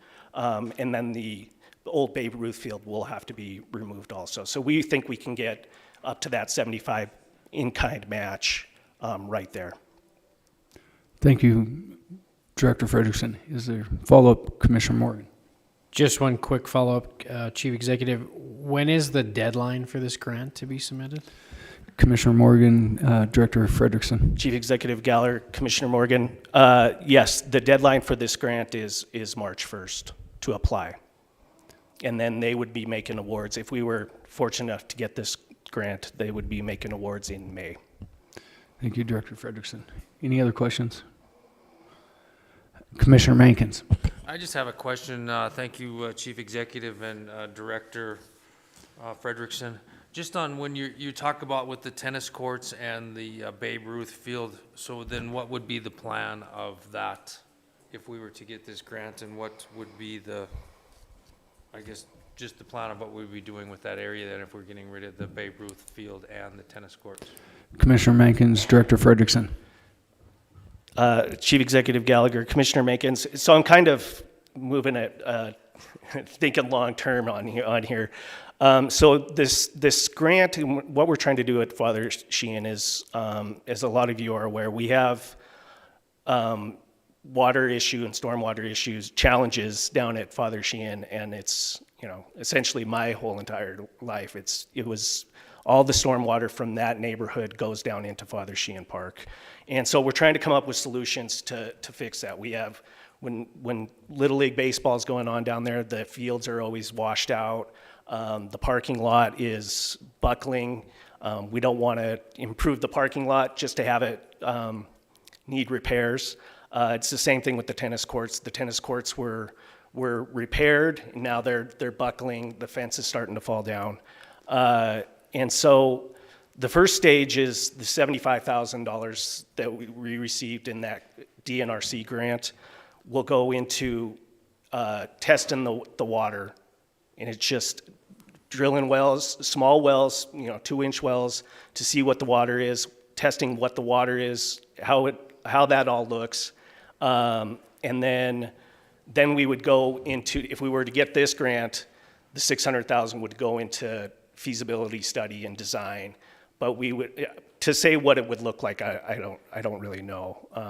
There would likely be stormwater catch basins, I imagine, or bioswales that collect the water, and ideally it would not be in the fields, and it would be, collecting in these areas. But we are, I'm speculating on what it would actually look like right now. Thank you, Director Frederickson. Any other questions of commissioners? Commissioner Anderson and then Commissioner O'Neill. Thank you very much, Chief Executive. Thank you, Mr. Frederickson, for being here. To follow up on Commissioners Mankin's questions, say you did get this grant and everything, and being at the park quite a bit and being at a lot of the baseball games in the past, I agree that the field is very lacking and very poor shape sometimes for playing out there. Could some of this grant be used when you're doing the testing? Could that be used to rehabilitate, say you found solution to the water problem, the runoff? Could the remainders of this money or other grants be used to fix the tennis court and the ball field out there? Commissioner Anderson, Director Frederickson. Chief Executive Gallagher, Commissioner Anderson, great question. I don't know if that would fall into the perimeters of the grant to actually do work on the baseball fields. I think the end goal would be to get the water out of the fields and into a place where we can manage it better. But to answer your question, I don't think this grant, this showcase is a stormwater grant, and I don't know if improving the fields would fall under that. I will say that we've been working with Mile High Little League. I've met with their board of directors, and we are actively in conversation on how we can improve the fields. I know that they've put quite a bit of money and raised quite a bit of money to improve, I think it's Field 3, with the backstops and everything, and that looks great. They're almost done with the dugouts at the T-ball fields, and so we're in constant conversation on how we can work together. Thank you, Director Frederickson. Commissioner O'Neill. Thank you, Mr. Chief Executive. Thank you, Sean, for being here. I guess my question is that, so in this communication, you're going to change it from 1.1 to 600? Is that? Commissioner O'Neill, Director Frederickson. Chief Executive Gallagher, Commissioner O'Neill. Yes, I would ask if this body would like to move forward with us applying for the grant, that you would, whoever kindly makes the motion, that we amend it to apply for $600,000. Thank you, Director Frederickson. Commissioner O'Neill, follow up. Thank you, Chief Executive. My question, Sean, would be, maybe you stated why, but at first you said 1.1, go big or go home, so why 6? If I missed that, I apologize. I just want to clarify. Commissioner O'Neill, Director Frederickson. Yeah, Chief Executive Gallagher, Commissioner O'Neill. I think we in our mindset I would love the 1.1 million. We just feel a little bit more comfortable with the match rather than 75,000. We have that right now, and then for 175 or 200,000, it's a lot easier to match 75,000 than 200,000, and we just feel a little bit. I mean, I think that we could get to the 200,000, but I feel a lot more comfortable coming to this body asking for that type of match, and so I apologize. It should have, yeah. Follow up, Commissioner O'Neill, and then Commissioner Callahan. Thank you, Chief Executive. And I get between 75 and 200, but I guess my opinion is let's go for the 1.1 million. We're going to need it. Like, what's 600 grand going to do to the stormwater? It's pretty bad. I mean, what's 150 more if we can get 1.1 million to actually fix it? It's really, I mean, I'm just saying, like, if we can all, whatever, fish, you're shaking your head, speak up. Like, it's like, if we can get a grant for 1.1 million versus 600 and it costs us 100 versus 200, okay, 300, but I mean, come on. And then we're going to come back next year for another one. I mean, what are you going to do for 600 grand there for stormwater? Not much. It's not going to finish it. So just a comment, whatever. I support whatever. high five, whatever. I'm just a comment. Thank you. Thank you, Commissioner O'Neill. Commissioner Callahan. Thank you, Chief Executive. Chief Executive Gallagher, I just want to, can I just address? Yeah, sure. Just that real Go quick. ahead, and then we'll go to Commissioner Callahan.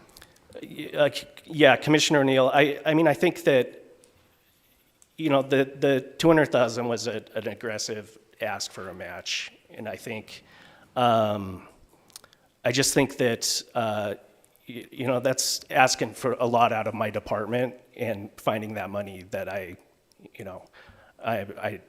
don't have, you know, we're a smaller budget compared to the other departments in Butte-Silver. So, you know, yes, we would have to, we could find it, but I don't know if I want to necessarily use all of the Parks and Lieu money and these other things that I have. So I'm, you know, want to conservatively use the money that I have. And I feel the 75,000 is just, we feel a lot more comfortable with that match. Thank you, Director Frederickson. Commissioner Callahan. Thank you, Chief Executive. He pretty much asked the question I was going to ask. So do you have it engineered yet on the stormwater, or will the 600,000 be enough money to complete that side of it, or where are you there? Commissioner Callahan, Director Frederickson. Chief Executive Gallagher, Commissioner Callahan. Yeah, another great question. The 600,000 is going to give us a great start on, and we can continue to build up on this and apply for other grants and find other money. So yeah, I think it's going to be a really good start. The $75,000 that for the initial testing is great, and we'll just continue to build up and then, you know, come up with a plan, present to this body on how we can improve Father Sheehan. That's the end goal. Thank you. Thank you, Director Frederickson. Commissioner Thatcher. Thank you, Chief Executive Gallagher. Thanks for being here, Director Frederickson.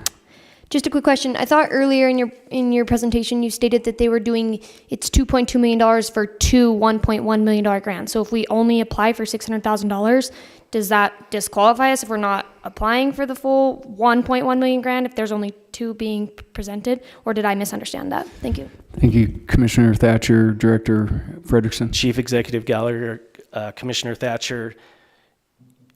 Yes, after meeting today, we feel like with our new budget, or our new grant writer, we feel that we still have a really good case to win this, to get awarded money. We're going to have a good presentation. We're going to have a good proposal, and I think that the 75,000 that we're already doing for testing, it shows that we're already doing this. This is our long-term plan. So we feel comfortable that we still have a really good chance at it. But it's a competitive grant. I mean, if they're going to only give it to two, right. I mean, I imagine everyone in Western Montana is applying for this. Follow-up, Commissioner Thatcher. Thank you. And yes, I believe that you guys will put together a great proposal. That's just my question is it only two grants? Because if it was $600,000, there's obviously a remaining $500,000 somewhere plus the additional $1.1 million. So is it only two grants for $1.1 million, or can those $2.2 million funds be dispersed in whatever amount? Commissioner Thatcher, Director Frederickson. Chief Executive Gallagher, Commissioner Thatcher, it's my understanding that they have the option to award as much as they want. I think that they, you know, managing two grants rather than 3 or 4 or 5 is, you know, a lot easier. But they do have, it's my understanding that they can partial it out if they have a great proposal, which we will hopefully be submitting.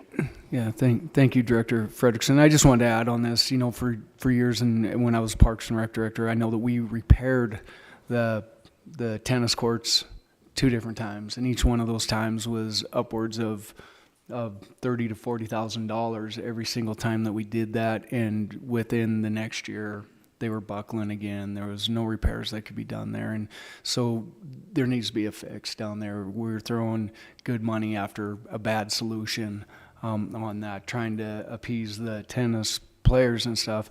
So getting in there and fixing that, and then there can be you know, work to bring those facilities back in to accommodate our the people that utilize that and stuff. But those courts have become unusable, and parking is a incredible issue down there, which everybody knows that's ever been down there. But so that's just a little bit of information on that we really put money into that just really didn't do anything to help improve anything. We got to take care of the water. Yeah, and just to, if I may, just briefly, and that now we have Stodden Park's tennis courts. I think we have 8 courts down there. So, and we've met with the tennis association. They're happy with that amount of courts. We also have 3 or 4 up at West that we also manage. So there's quite a few tennis courts out there for people to play on. Yeah, thank you. Any other questions? Commissioner Morgan, do you want to? Thank you, Mr. Chief Executive. I guess with all that discussion being said, the last thing that I wanted to do was to have you decrease your grant amount, but with the duty of protecting the taxpayers, I want to be able to look at them and understand where our match is coming from, and I think you found the match of where you would get it, in the event we get that. So I would make a motion that we concur with Communication 2025-91 and amend it to approve the $600,000 with the 25% match and place this communication on file. We have a motion and a second to place communication number 2025-91 on file with amended $600,000 grant request with the 25% match. Commissioner O'Neill. Thank you, Chief Executive. I'm sorry, I'm just going to give one more thing on my spill as I just used my calculator. 25% of $1.1 million is $275,000. You already have $700,000, or excuse me, you already have $75,000. My other thing is, to the taxpayers, to your point, Mr. Morgan, for how awesome the park is. Again, I think we're missing something here for $200,000. Okay, I mean, I know it's a lot of money, but if I'm a taxpayer, I enjoy and have enjoyed, like all of us, and all the improvements they've done down there. Right, they've put hundreds of thousands of dollars. Little League has into our park, right, to the public's park. Little League Mile High has done a good job. So again, no disrespect on anything. I just think that we're missing the boat on only going for 600. I think that you worrying about your budget and we're worrying about the people of Butte. I think we need to look at this on the opposite thing. We need as much money as we can to fix the problem. All the money that you have said that didn't work when you were the guy. Again, it's $200,000. And I'm going with all you guys because I love you all, but I'm just telling you, I just think it's crazy. How much money comes through the things for all this other stuff? And if we're really worried about the people of Butte, we'd stand up and get as much money as we can so we can fix Father Sheen Park so we don't have the water problem. It'll look beautiful. I'm upset you're taking away the Babe Ruth field because I used to hit bombs out of that thing. But anyways, that's beside the point, and I appreciate you let me talk again. I'm done. Thank you. Thank you, Commissioner O'Neill. So we have a motion and a second. Commissioner Morgan. Thank you, Mr. Chief Executive. I appreciate the passion, Commissioner O'Neill. Remember, a substitute motion could always be made. Commissioner Anderson. Thank you very much, Chief Executive. Mr. Frederickson, I hate to call you back after you sat down. I was trying to wave to you, but your back was turned already, unfortunately. You mentioned,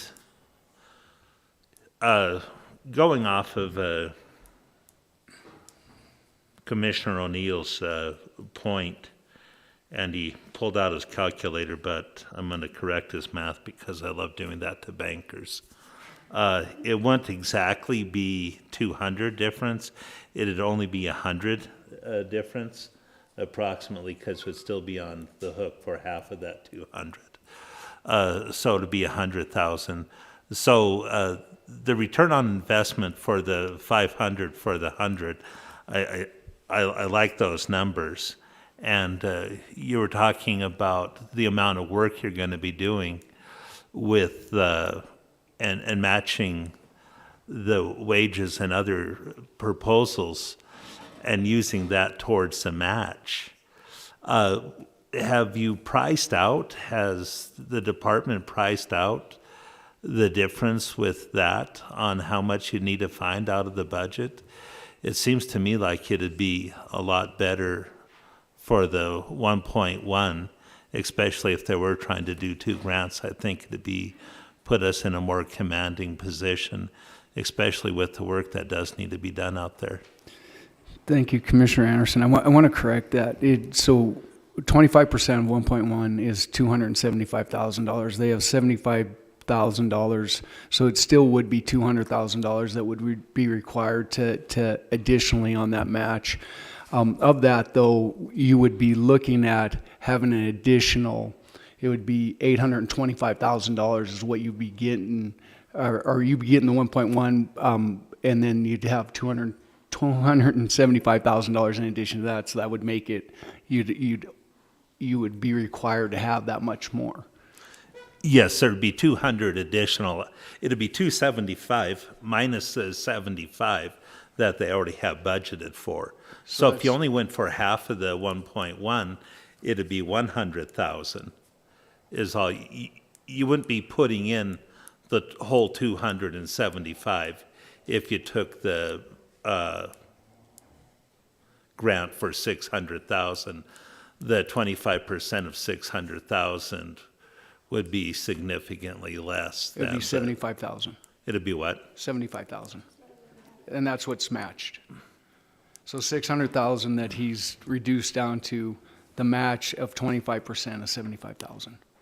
It'd be more than 75. Oh, 150. Right, we have the 150 and then we have the 75. And then we have you're right, yeah. and then the 150, and so it'd be 75 in kind that you're able to match with. Mm-hmm. That's correct. You're right. But I was wondering what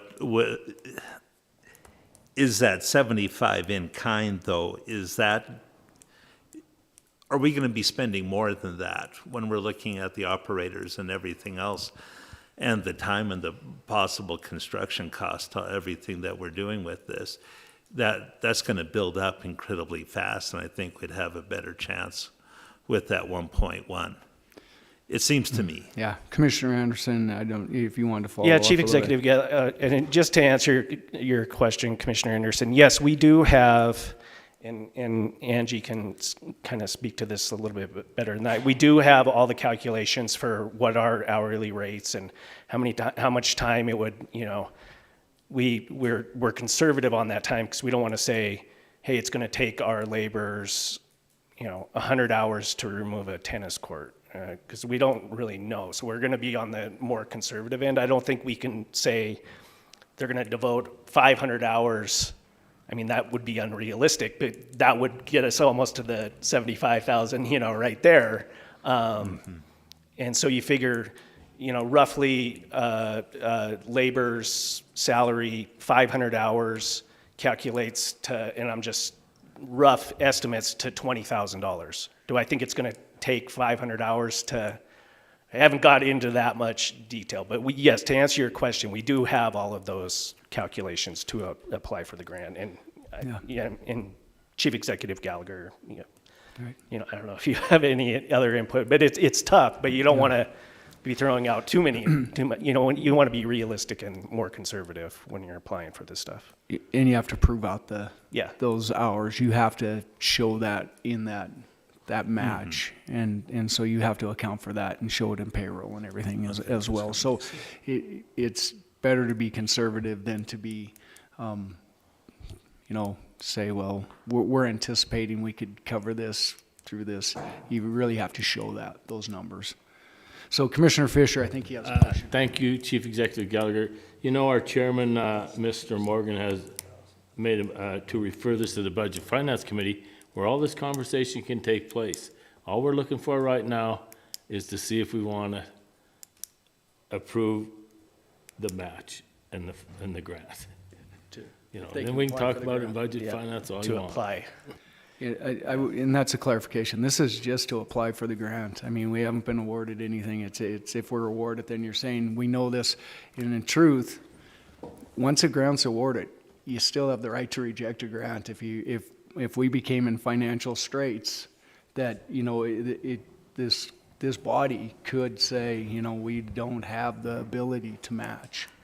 So Commissioner Callahan, and then back to Commissioner Anderson. Just to comment on Mr. Fisher's comment of going to Budget and Finance, I think you've pretty much answered the reason why I wanted to go to Budget and Finance tonight, right? Shouldn't we just go ahead and give them the okay tonight? That is the motion.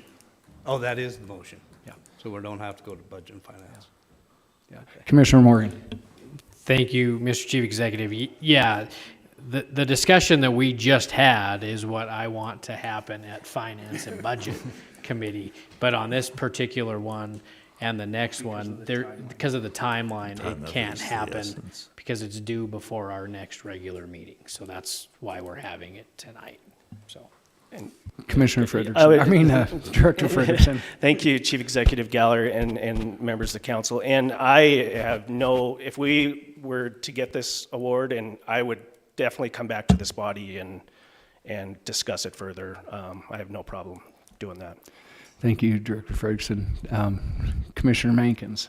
Thank you, Chief Executive, and thank you all. And for the information that Chief Executive did state that we could decline this, I would like to make a substitute motion that we concur and place communication number 2025-91 on file, as read.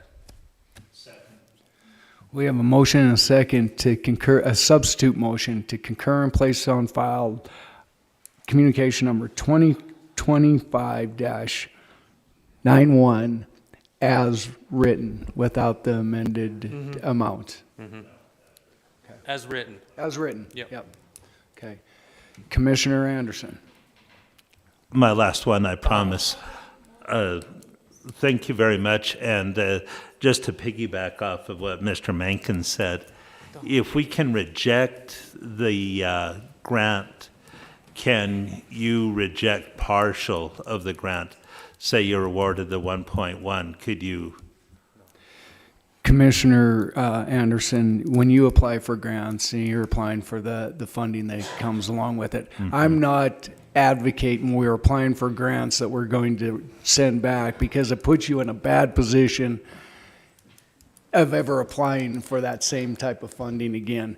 That's not why I'm advocating. I'm just saying, if we came back and if we did not have the ability to find the match, this body could say, you know, tax situation, we have an economic downturn, we can't find the money that's there. The body has the ability to do that. I'm not advocating that. I want to make that clear. Commissioner Thatcher. Thank you, Chief Executive Gallagher. I do think it's important to remember that it isn't good practice in budget and finance to say, hey, we're going to find this after we need it. I mean, during the whole budget process, that's what we have to do, is we have to find these funds before we come up with a project. Or if a commissioner wants a project, we have to identify a source of funds. This isn't something that we can just willy-nilly. I understand that it's $125,000 more or whatever, 100,000, whatever the math was, but it's important that we have that revenue source identified, and I would think that maybe Finance and Budget Director Hassler might want to touch on that. I mean, if both of your offices are telling us that, hey, we don't have the match, in my opinion, I think we should probably pump the brakes, but that would be up to somebody else, I guess. Thank you. Commissioner Thatcher, Director Hassler. God, trying to pull people's names out of my head here. Chief Executive Gallagher, sorry.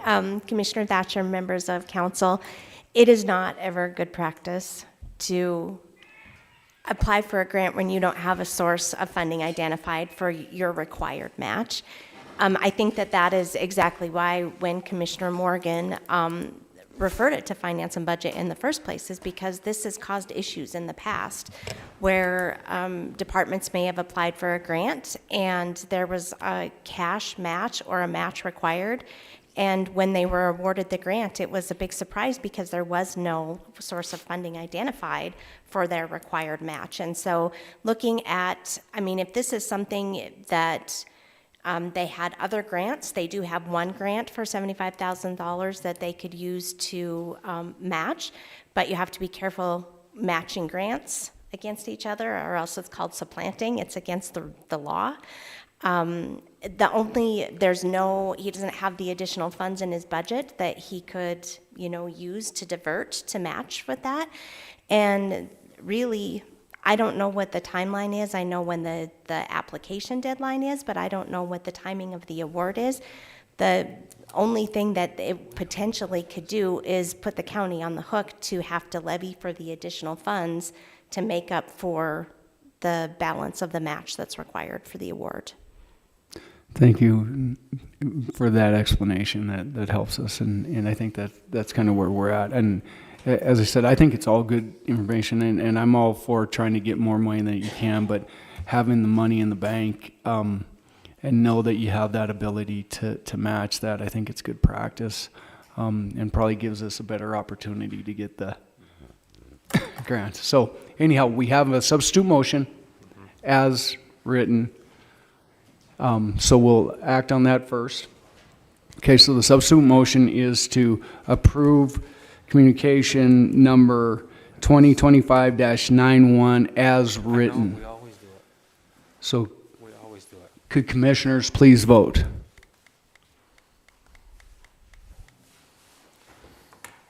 And would anyone like to change their vote?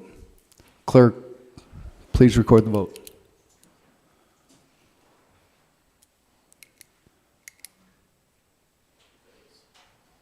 Yeah, it fails. 7-3. 3 yea, 7 nay. 3 yea, 7 nay, motion fails. We'll go to the original motion of the amended $600,000 approving, or to note, or to place on file, not to note and place on file. Am I correct? Mr. Chief Executive, to concur and place on file Concur as and place- amended with the okay. 600,000. Okay, to concur and place on file as amended with the $600,000. Could commissioners please vote?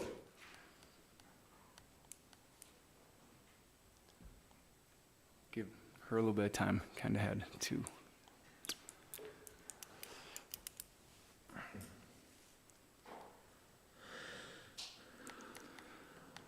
Commissioners, please vote. And would anyone like to change their vote? Clerk, please record the vote. 10 yea, 0 nay. 10 yeas, 0 nay. 10 yeas, 0 nay. Motion passes. Moving to item number 15, communication number 2025-92, Mark Neary, Public Works Director, requesting Council Commissioners authorization to apply for the Western Montana Conservation Commission septic grant application for Hanson Road and Montana Street septic line replacement in the amount of $80,000 with the 25% match requirement. So, Ms. Mulliken, would you? Okay, Commissioner Morgan. Yep. Thank you, I'm sorry. Mr. Chief Executive. Same reason why I segregated this one, same exact thing.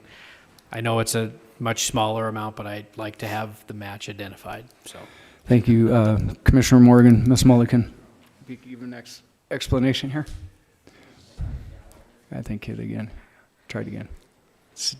Sometimes that light doesn't come. There you go. Okay. Chief Executive Gallagher, Commissioner Morgan, the match is already budgeted. We use sewer line replacements to design and build sewer lines all the time. So this is just grant money that's going to come in and help pay for that, and we already have the match already budgeted. Thank you, Ms. Mulliken. Commissioner Morgan. Thank you, Mr. Chief Executive. And when is this grant due? Same time as the other one, March 1st. March 1st, so same as the last one. Okay, Yes, thank sir. you. Okay. Thank you, Ms. Mulliken. Any other questions of commissioners? Seeing none. Commissioner Morgan. Thank you, Mr. Chief Executive. Ms. Mulliken, thank you for the explanation. I would make a motion that we concur with communication 25-92 and place this communication on file. We have a motion and a second to concur and place on file communication number 2025-92. Is there anything else on the question? Could commissioners please vote?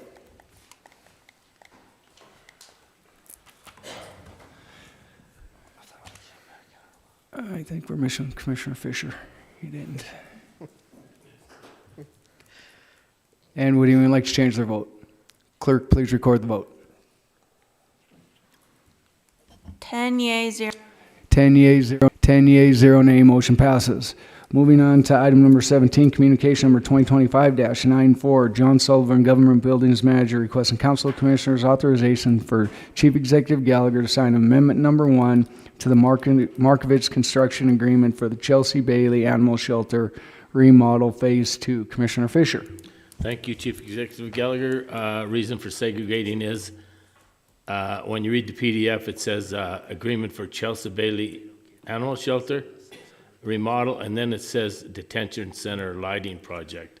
I don't know how the two are connected, or I thought they're two different contracts, so a little confusion is all. Commissioner Fisher, Ms. Mulligan, can you give an explanation? Yeah. Cut and paste. Executive Gallagher, Commissioner Fisher, I reuse my documents a lot.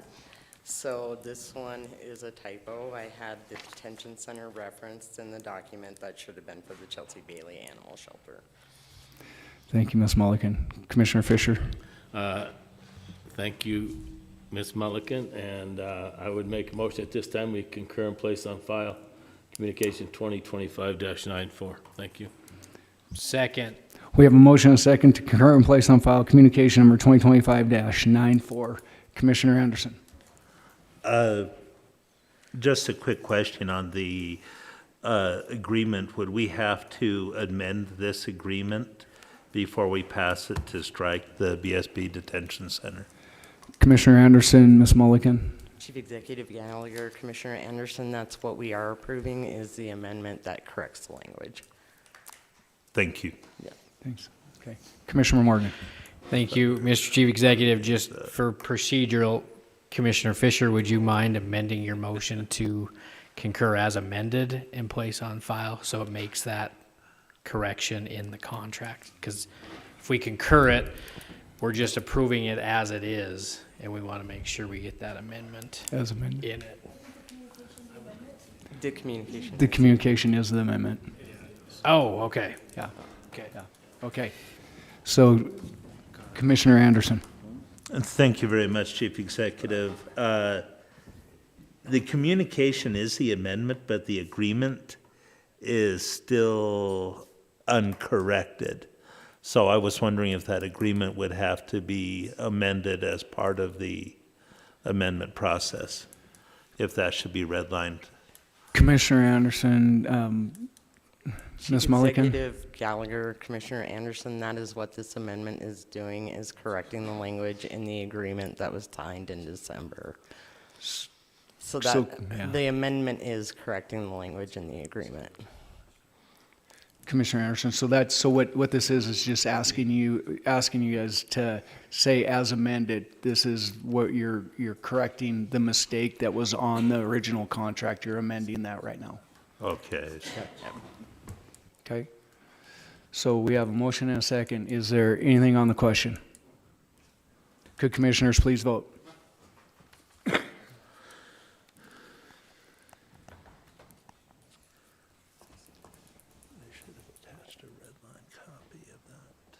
And would anyone like to change their vote? Record the vote.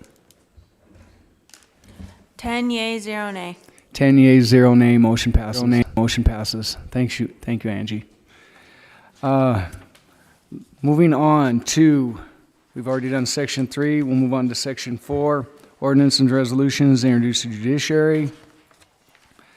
We have a couple there. Just moving on to section 5. Ordinance and resolution for final reading. We have 3, 4, 5, 6 resolutions.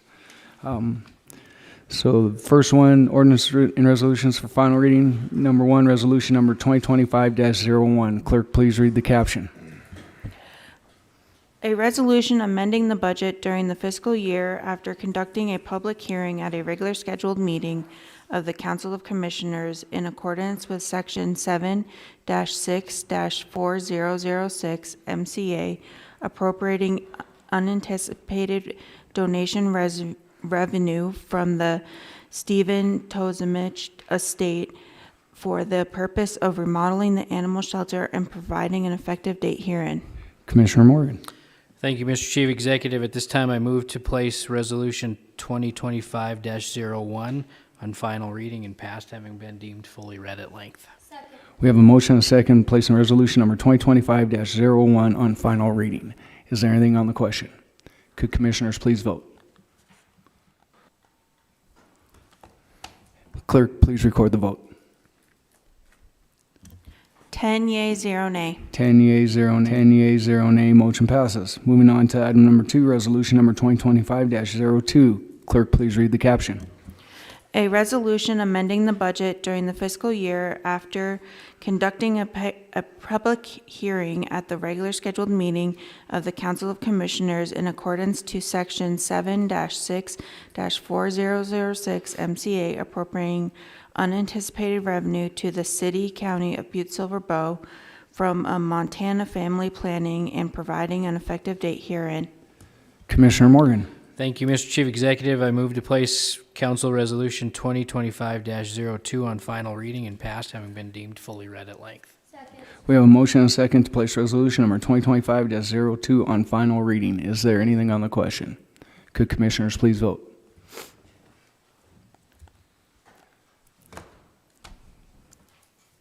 And would anyone like to change their vote? Clerk, please record the vote. 10 yea, 0 nay. 10 yeas, 0 nay. Motion passes. Moving on to resolution number 2025-03. Clerk, please read the caption. A resolution amending the budget during the fiscal year after conducting a public hearing at a regular scheduled meeting of the Council of Commissioners in accordance with Section 7-6-4006 MCA, appropriating unanticipated revenue for the City, County of Butte-Silver Bow from Montana family planning, and providing for an effective date herein. Commissioner Morgan. Thank you, Mr. Chief Executive. I move to place Council Resolution 25-03 on final reading and passed, having been deemed fully read at length. We have a motion and a second placing resolution number 2025-03 on final reading. Is there anything on the question? Could commissioners please vote? Would anyone like to change their vote? Clerk, please record the vote. 10 yea, 0 nay. 10 yea, 0 nay. 10 yeas, 0 nay. Motion passes. Moving on to resolution number 2025-04. Clerk, please read the caption. A resolution amending the budget for the fiscal year after conducting a public hearing at a regular scheduled meeting of the Council of Commissioners in accordance to Section 7-6-4006 MCA, appropriating unanticipated revenue for the City, County of Butte-Silver Bow from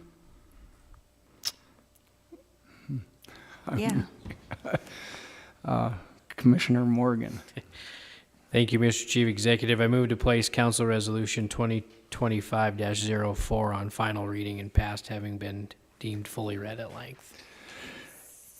We have a motion and a second placing resolution number 2025-04 on final reading on the question. Could commissioners please vote?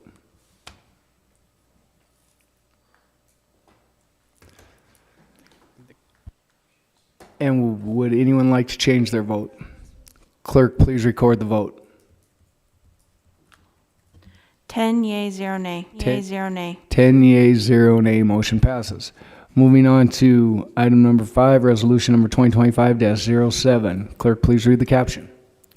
A resolution amending the budget during the fiscal year after conducting a public hearing at a regular scheduled meeting of the Council of Commissioners in accordance to Section 7-6-4006 MCA, appropriating unanticipated revenue from the State of Montana, Office of Court Administrator, OCA, for the purpose of accepting the award of $5,000 for Butte-Silver Bow Veterans Treatment Court and accepting $5,000 for the Butte-Silver Bow DUI Court and providing for an effective date herein. Commissioner Morgan.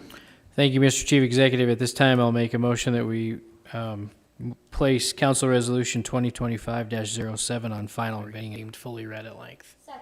We have a motion and a second placing resolution number 2025-07 on final reading. Is there anything on the question?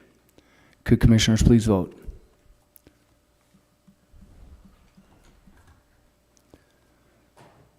Would anyone like to change their vote? Clerk, please record the vote.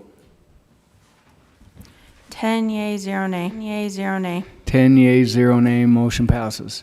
Moving on to resolution number 2025-08. Clerk, please read the caption.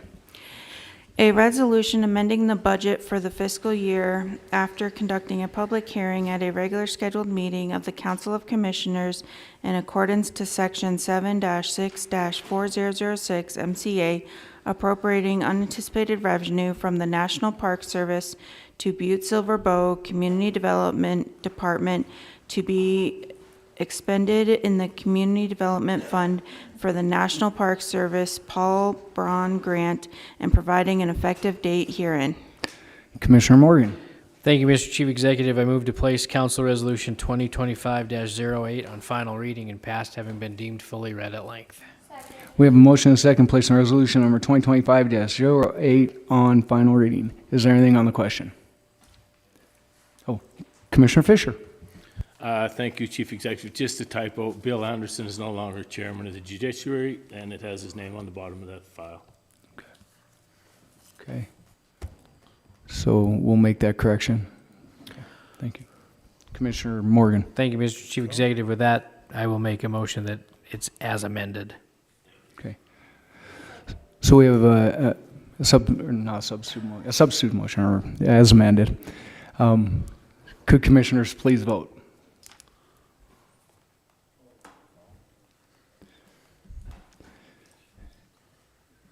And would anyone like to change their vote? Clerk, please record the vote. 10 yeas, 0 nay, motion passes. Next, we'll move on to calendar of and other meeting and events. I just want to, all the meetings are there. I was asked by the study commission if we could put their meeting on this for them. And their meetings are Mondays at 5 p.m. in the council chambers for anyone that is interested in that. I also want to let you know that they're going to start interviews. I will meet with them on March 3rd at 5 p.m. as they interview me about the position of chief executive, and they'll send questions. They're going to do that with all the department heads, managers, and everybody, but they also will be coming to the elected officials and the commissioners as well for your input on the study commission as well. So that will be coming forward to you as well. Just kind of wanted to give you a heads up on the study commission as it goes there. Anyone that would like to be at the study commission as well is welcome to attend those as well. And so the chairman Brandel asked me to put that forward to you guys. So with that, we'll move on to any public comment on any matter not on the agenda tonight. If you'd like to come, please state your name, your address, and what you'd like to talk to us about.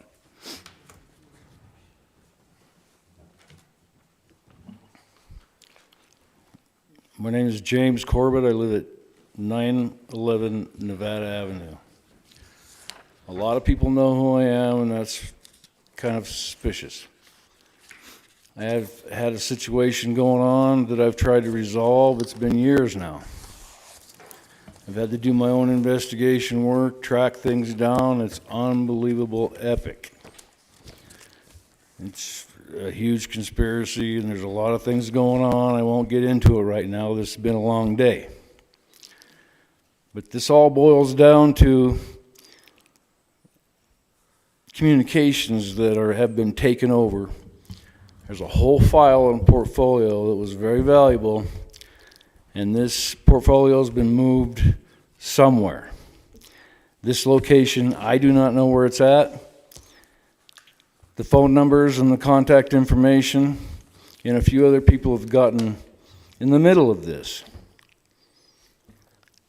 And they've taken over quite a bit of property, real estate, and money.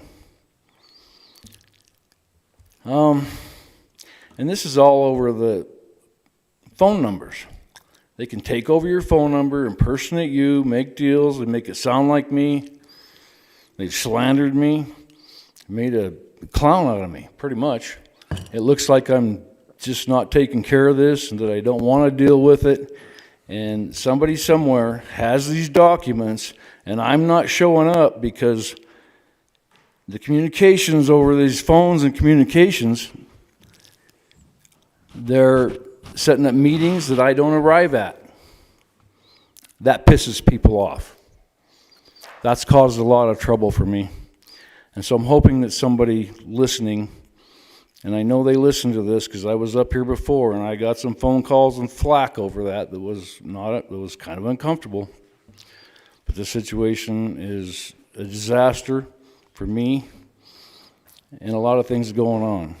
So I just wanted to come up here tonight and bring this forward. This is the only opportunity I have really right now.